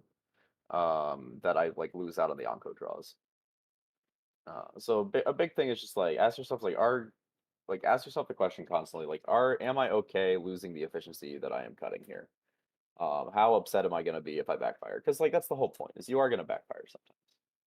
Yeah, But it's just definitely. like, but does my 2600 point Ricci like actually like make me want to hold this, or rather would I rather try to fight someone later down the line if I don't happen to be first tempai for more points?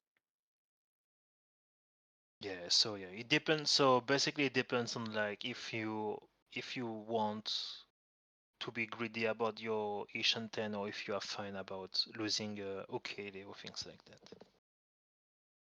that. And then I have this. To be honest, I never thought about that. And when I read that, I was like, wait a minute, that makes sense. But I didn't think about that. Like, so basically, we have 3 pin from Kamicha and 7 pin. And we know that basically 1 pin Sotogawa should be fine. So we have a hidden Nakasuji for 4 pin, and then we can push 4 pin.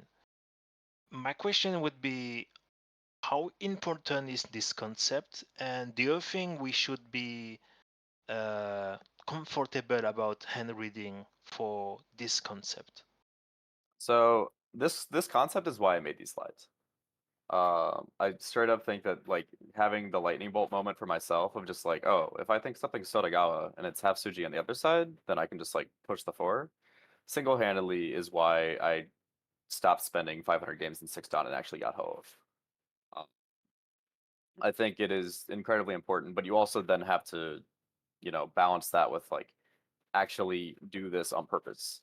Not like on purpose or do it like with purpose. Like there's no point in like testing things just because you can. Like there's no point in actually testing the 4 pin with this hand, like I say on the slide, because it's just not worth pushing.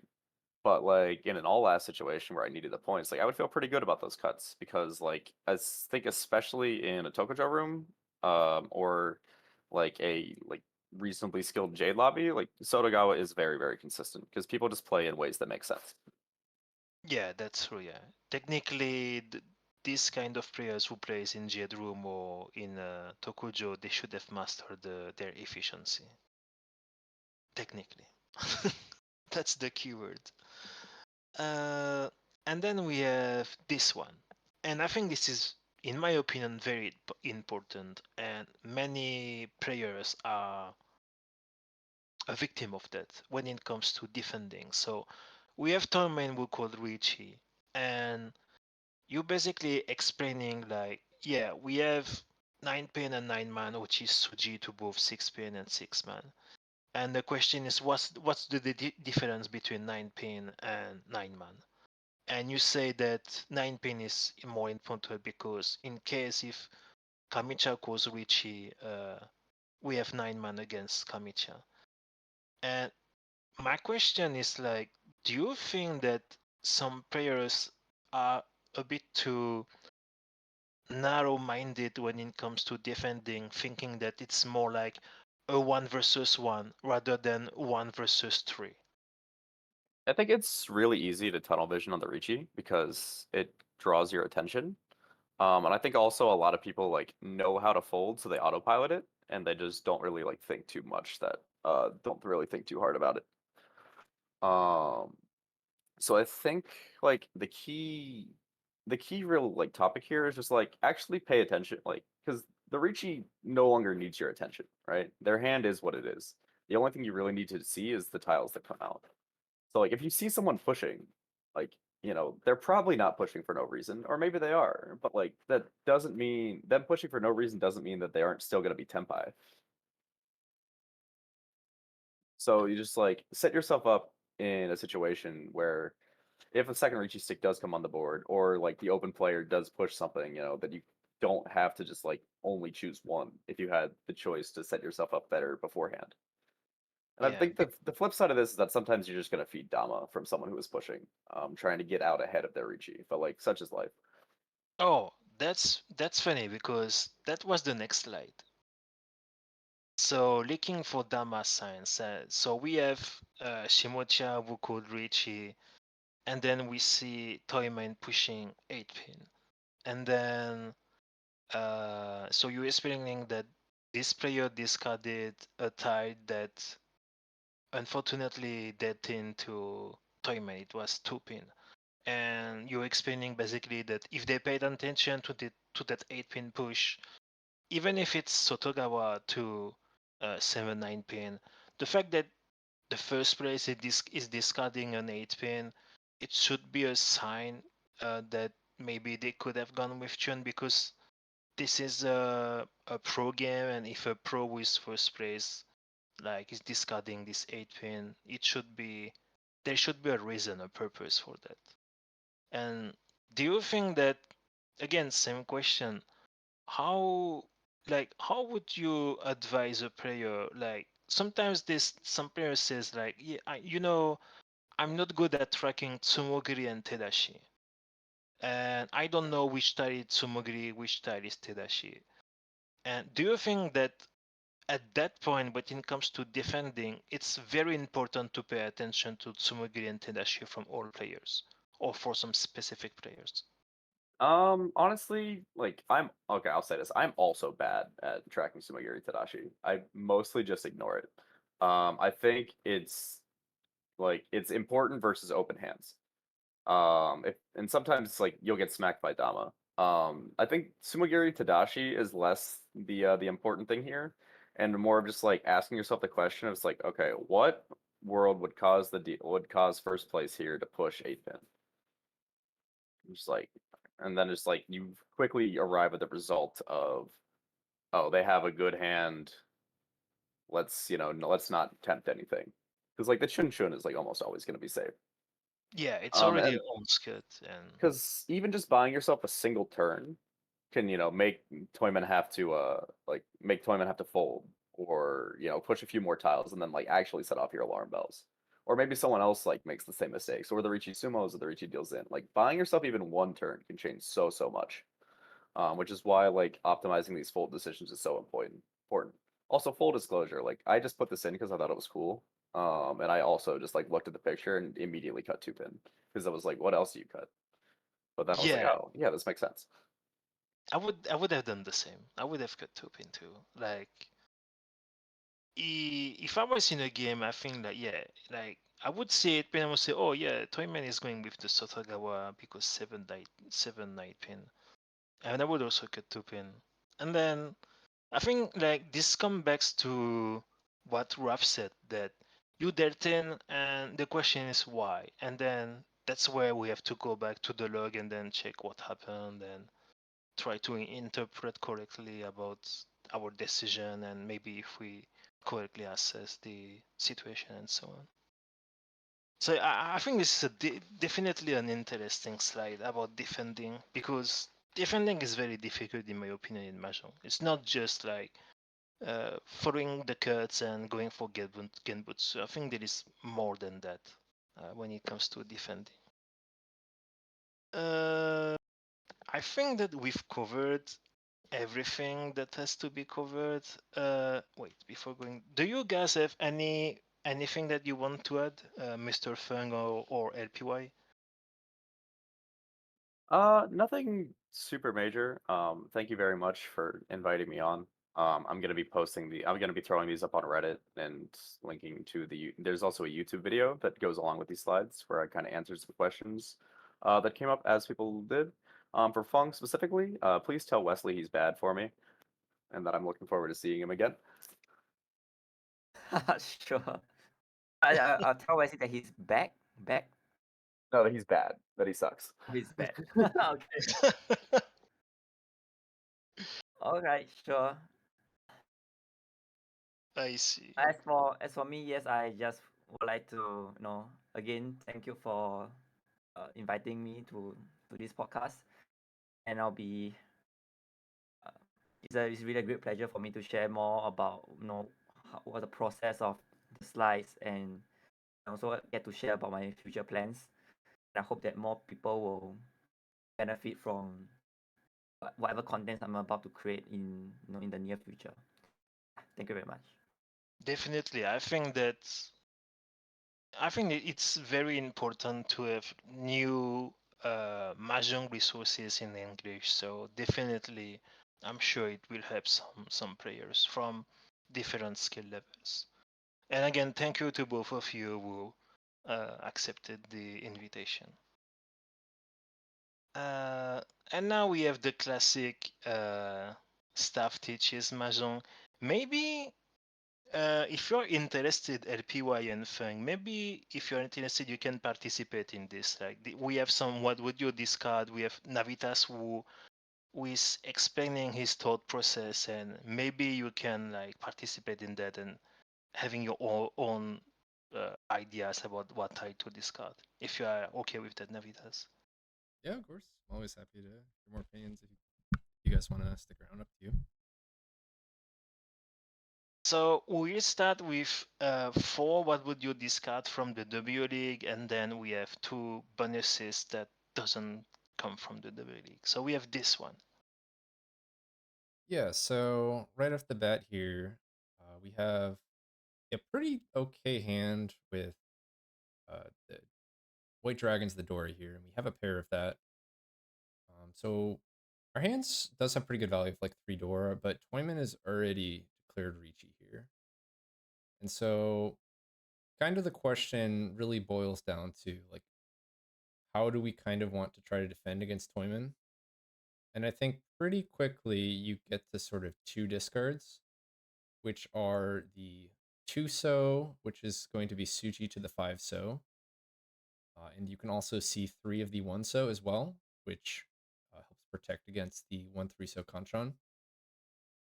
And then the other tile is the 2 pin, which is Sotogawa to the 3 pin, which Toyman has discarded on turn 2. And I think the 2 tiles are very close. This one, I looked at a couple things. So first I looked at Naga, and Naga really values Sotogawa quite highly. So Naga here does go for the 2 pin over the 2 so. If you, I asked for some help here from Panda as well, the stats expert, and we have the stats for a Sotogawa versus a Suji. And this is, I believe, without considering the one-so that we can see 3 of, but just straight up a Suji 2 on turn 9 is about 3.9% to deal in, and then an early Sotogawa 2 to a 3-pin discard is about 2.4 to 2.8% to deal in. So if we just look at the stats for like Sotogawa and then the Suji 2, it starts to look pretty appealing to discard the 2-pin, which is you have the Sotogawa. The other bit of advantage to 2-pin is it is a more efficient discard, and if we can try to continue to Mawashi this hand and maybe try to win it, we definitely have enough value to possibly fight against 20. Right now, our hand's definitely like behind. We have like sort of 4 pairs to maybe a Chitoe, or it could become a standard hand, but like especially I could definitely see this hand progressing in a way that lets us Mawashi. Like maybe we even want to pull in Haku here, just because our hand's so expensive. And so the fact that 2-pin is more efficient than 2-so, because by keeping the 2-so around, you get to accept the 3-so draw into your hand. So just from the stats, the Sotogawa looks like it could be safer, and then also it's a bit more efficient. But here's where I actually disagree with just the stats on its surface and Naga's evaluation, because I think this is an example where you can use some sort of like human reasoning here to come up with maybe a different discard than just the stats, and Naga would say. That's interesting. First of all, there's the 3-1-so. So those stats that Panda pulled up for me, I don't think those consider the 1-so. So the 3-1-so really heavily reduces the chance that they're on a 1-3-so Kanchan, which is kind of like the Suji trap we would sort of be worried about. So that particular shape is a lot less likely with the 3-1-so. And then the other thing is I think maybe this Sotogawa to the 3-pin is a little bit less effective than a turn 2 Sotogawa normally would be. I still think it's pretty effective, but maybe it's less effective than the Suji. And if we look at their discards, they discarded the 3-pin, and then the next turn we can see that they Tadashi'd. You can see like the white tiles are Tadashi on the Mahjong Soul. So they discarded the 3-pin, and then they Tadashi from hand 1-mon 3-mon before finally reaching with the declaring Richi with the 9-mon. So that tells us that they had a 1-3-mon Kanchan in hand. And if we think about sort of what their hand might be, I think they could pretty easily have like 3-3-4-pin and a 1-3-mon Kanchan in hand and opt to discard that 3-pin, keeping the 1-3 Kanchan in hand. Like that seems like a development that a lot of different hands would have. So maybe the protection from that 3-4 Ryamen, which the Sotogawa normally would have with that early 3-pin, I think maybe it's a little bit less reliable here, which I think is something like Naga maybe isn't perfect at picking up. Like Naga doesn't really use logic. It's kind of like pattern recognition, which maybe misses some of the finer details. It's really hard to know exactly what Naga's thinking because nobody really knows. It's just sort of a black box that spits out a result. But I think maybe it's not really considering the development of the hand. And I think in this case, the 2-so is probably significantly safer than the 2-pin. And the efficiency, your hand's still pretty far from Tempai. We don't really lose too much efficiency. It's just kind of that 3-so mainly. But for me, I think the 2-so looks significantly safer than the 2-pin, and I'm actually willing to go against the Naga recommendation here and say 2-so. And for what it's worth, I did get the help of Panda here just because I wanted to check with someone else just to see if I'm crazy for disagreeing with the AI here. And Panda seemed to, Panda also thinks it's close. I'll say that I think it's unclear, but Panda maybe slightly favors the 2-so as well. So you can make your own decision here, but I think for me, I'm gonna go with the 2-so. So I have a question for you for this. What would you discard? I'm discovering it right now, so I didn't like analyze it that much as you. So I'm saying this. And I'm thinking that if I want to still fight in Mawashi because we have Dora 3, do you think that discarding 2 pin is better because we can cheat 3 so and go Atozuke? Or do you think it's better to go 2 so because we can try for Chitoi, and since Toyman discarded 3 pin Tsumogiri, there is less chance for them to have 2 pin, so 2 pin might be in the war, and then we can draw that 2 pin for Ishant and Chitoi. I think that probably is a pretty decent read that 2-pin might be a bit easier than Chuso for Chitoi, but really they're pretty comparable. You know, you can see like I think it's like for Chitoi usually, if in terms of strict efficiency, I guess I'll keep the answer kind of short. In terms of strict efficiency, I do think that the 2-pin is the more efficient discard because I think that the 3-so draw for our standard hand is more important than any slight Chitoi differences between 2-pin and 2-so. So if it was a strictly tie, if we thought 2-pin and 2-so were equally safe, I would say 2-pin. But I think that 2-so is enough safer than 2-so. I think that 2-so is enough safer than 2-pin that I think we should sacrifice a little bit of efficiency and go 2-so. Okay. Now we have this one. Okay, so here we have a Tempai, and immediately we see, oh, we have a Ariamen. So we're missing like a head here, and immediately we see, oh, Ariamen Pinfu Tempai, 5-8mon. What a great way. Oh no, Toyman has conned the 8mon. So our 5-8mon wait has exactly 1 tile left. So I think we should we can pretty quickly here rule out a 5-mon wait. Our other option is to take a 3-pin Tonki wait, which has 3 tiles, and I think that's a lot better than 1 tile.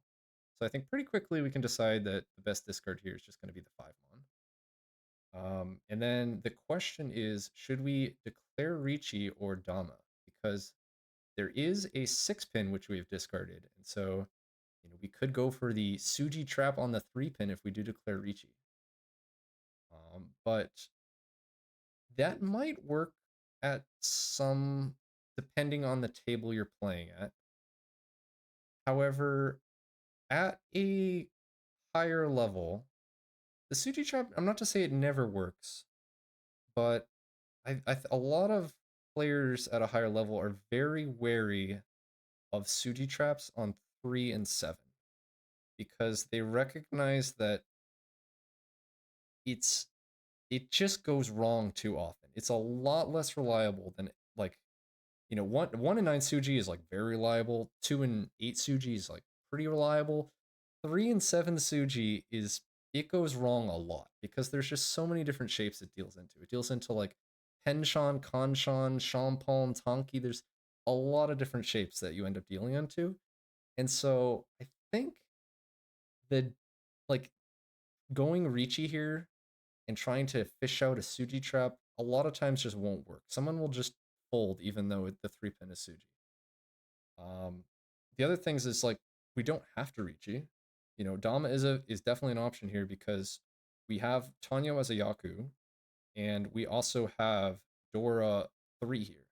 So the value's good, and we have a Yaku. And also by declaring Dama, we don't lock in this 3-pin weight. There's plenty of draws we can get here, which would improve the weight. There's like a lot of Sozu draws. We can draw into like sort of like wider weights in Pinzu. Just we can do a lot better here than just a single Tonki weight. So really the only reason I think to Ricci would just be because of that Suji trap, if you think it really increases the win rate. But for me, I don't think the Suji trap is really going to be that effective, and I'd rather just Dama. And I think Dama is higher win rate than Ricci here. And I also think that it's a lot easier to shift to a better weight. So I would opt for a 5-1 Dama here. Okay. And then we have this one.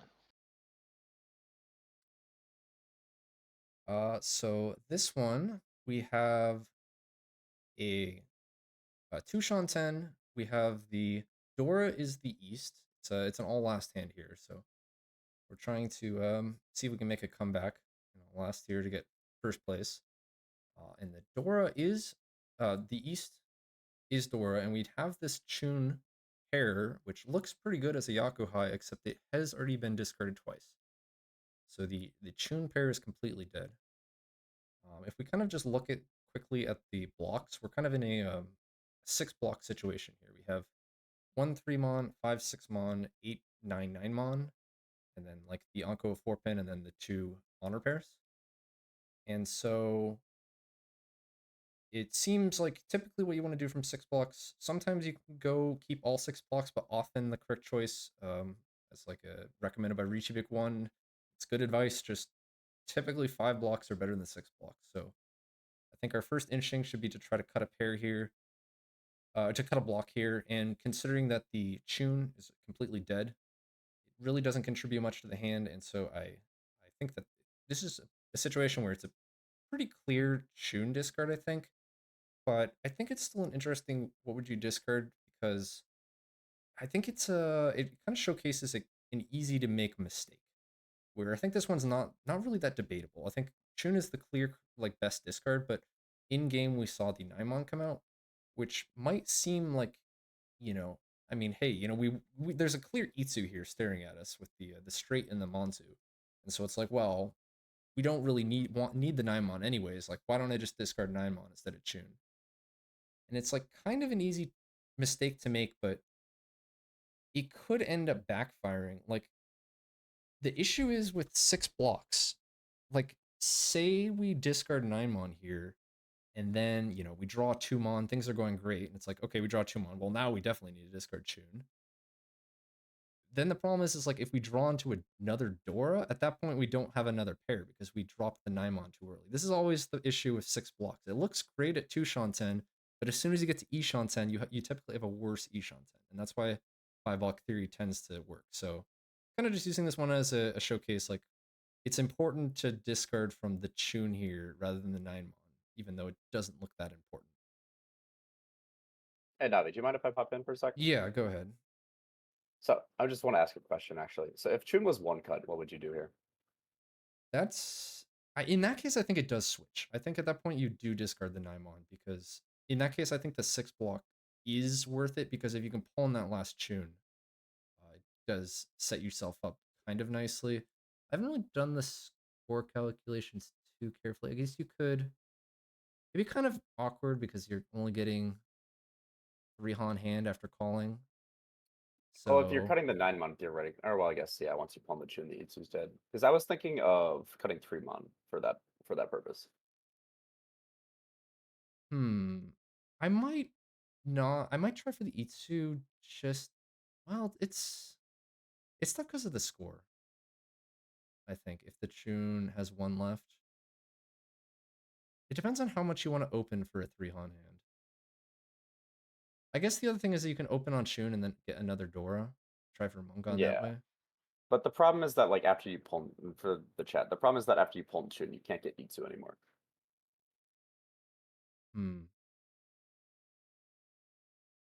If there was 1 Chun left, that is a really hard one. What do you think the answer is? I just want to cut 3-mon. 3-mon. But I also just defaulted to 3-mon before actually looking at the discards. Right, because the Chun is... Yeah, if I there's really 1 Chun left, I really like the idea of either being able to palm 9-mon or like to move us forward, or to end up on the Dora Shabo. I think I agree with you. If there's 1 more Chun, I like the fact that that lets you go for an open hand that uses 3 Dora. So I think if there is 1 Chun left in this different world, I do like your 3-mon choice, because you can call Chun and then still have 2 pairs and also maybe pawn or use a 3rd Dora. So yeah, I like that. I like that choice with the Chun remaining.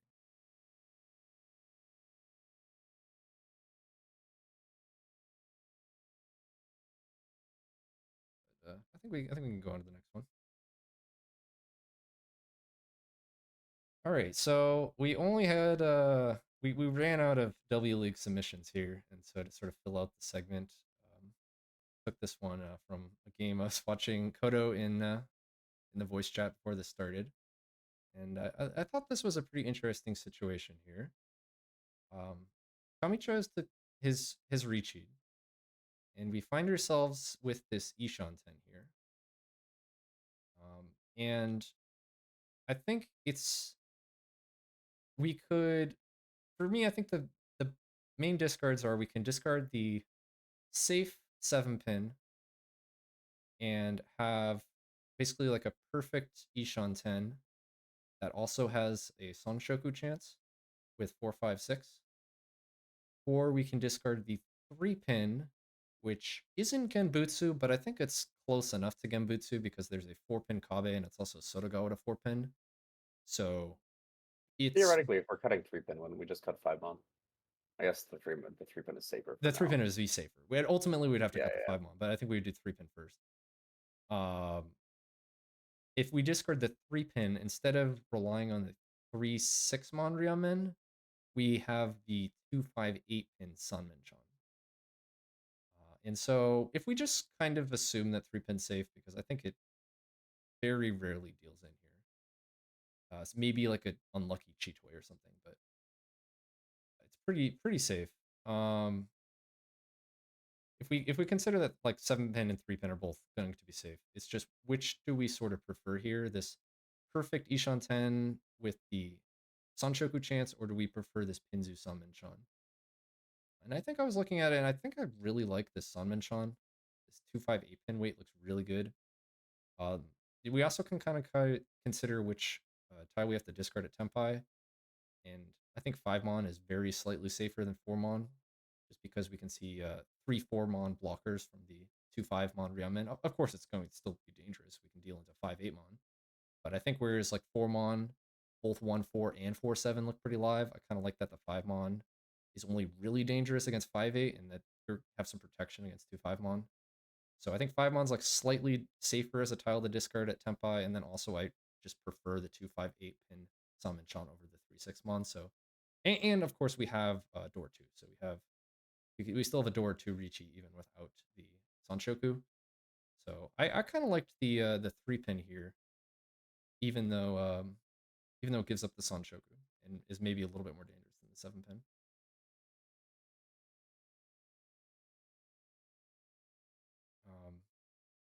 Yeah, for this one we didn't run it through Naga, so this is just it was me and Panda looked at this one.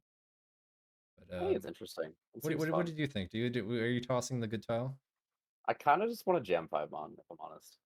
Oh, just immediately jam 5 mon, get the full maximum extra 3-pin 4 mon. Yeah, because like theoretically the 4-pin Kabe means like the 3-pin is not like pretty solid, right?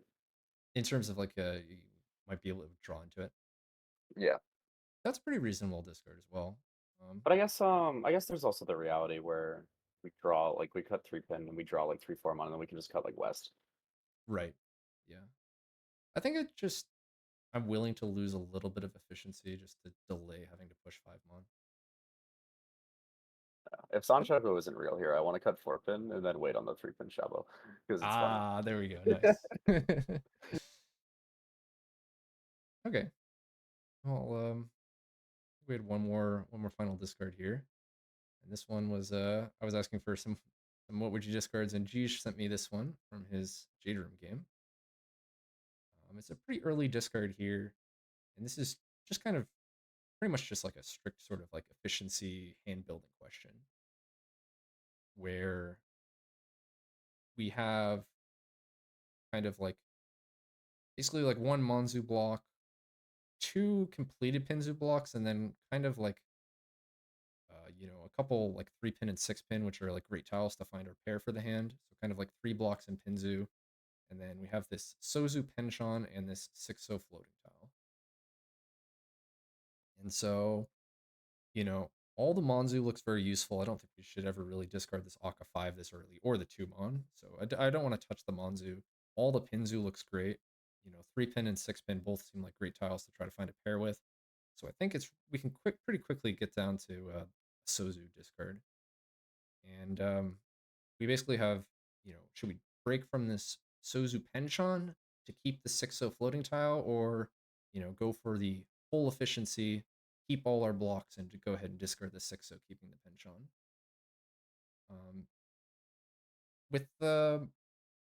With a hand like this, like just strict efficiency, the discard is 6-0, but these what would you discard? You also have to consider the sort of like Yaku that you're giving up, and then the value of the hand.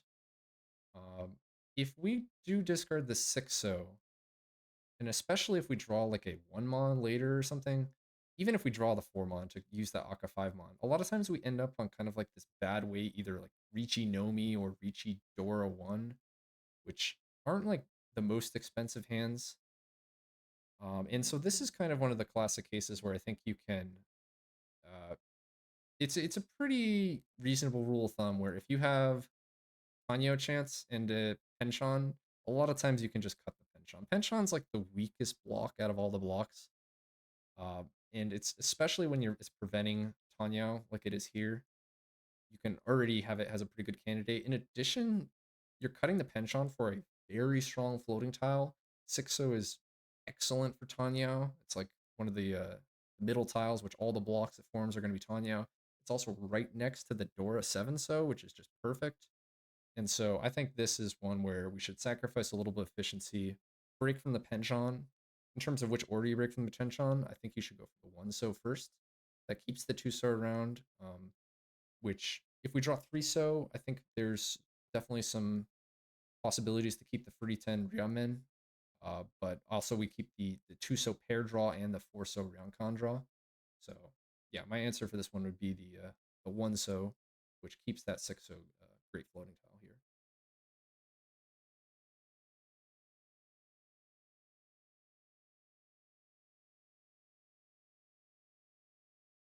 Yeah, I think that was all the what would you discards we had for this week here.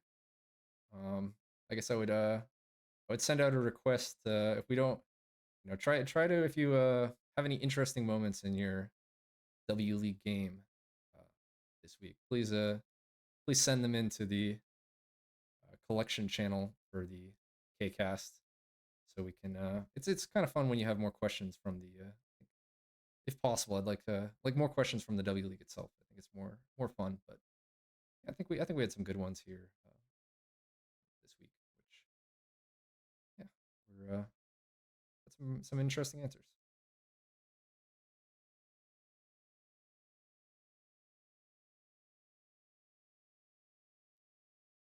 Did you have anything else, Kodo? Oh yeah, I was muted. Yeah, I So I was figured. gonna, I was gonna say that to add to what you said, that it's not because we have the Naga reviews for the W League games that the human input isn't less important or fixed like that. I think that having some high level players like reviewing what would you discard can also be useful for not necessarily for a, on a personal level, but for everyone who wants to improve and have more example on what they should do in this kind of situation. So definitely, if you have some interesting discuss situation or board situation, and you think that it would be useful for other players to run from that, definitely make sure to share that in the collection channel. And this is the end of the third episode of the Kcast. Next week, we will try to make it the same time for next week, so another Friday. That way, people who live in Asia can join us, since it would be Saturday's morning for them. So we'll try to do that again next time. And again, I would like to thank all the guests that joined us today. So Wrathss, LightPinkYoshi, and MrFeng, and obviously Navitas for the What Would You Discard. So once again, big thank you for answering the invitation, and see you next week.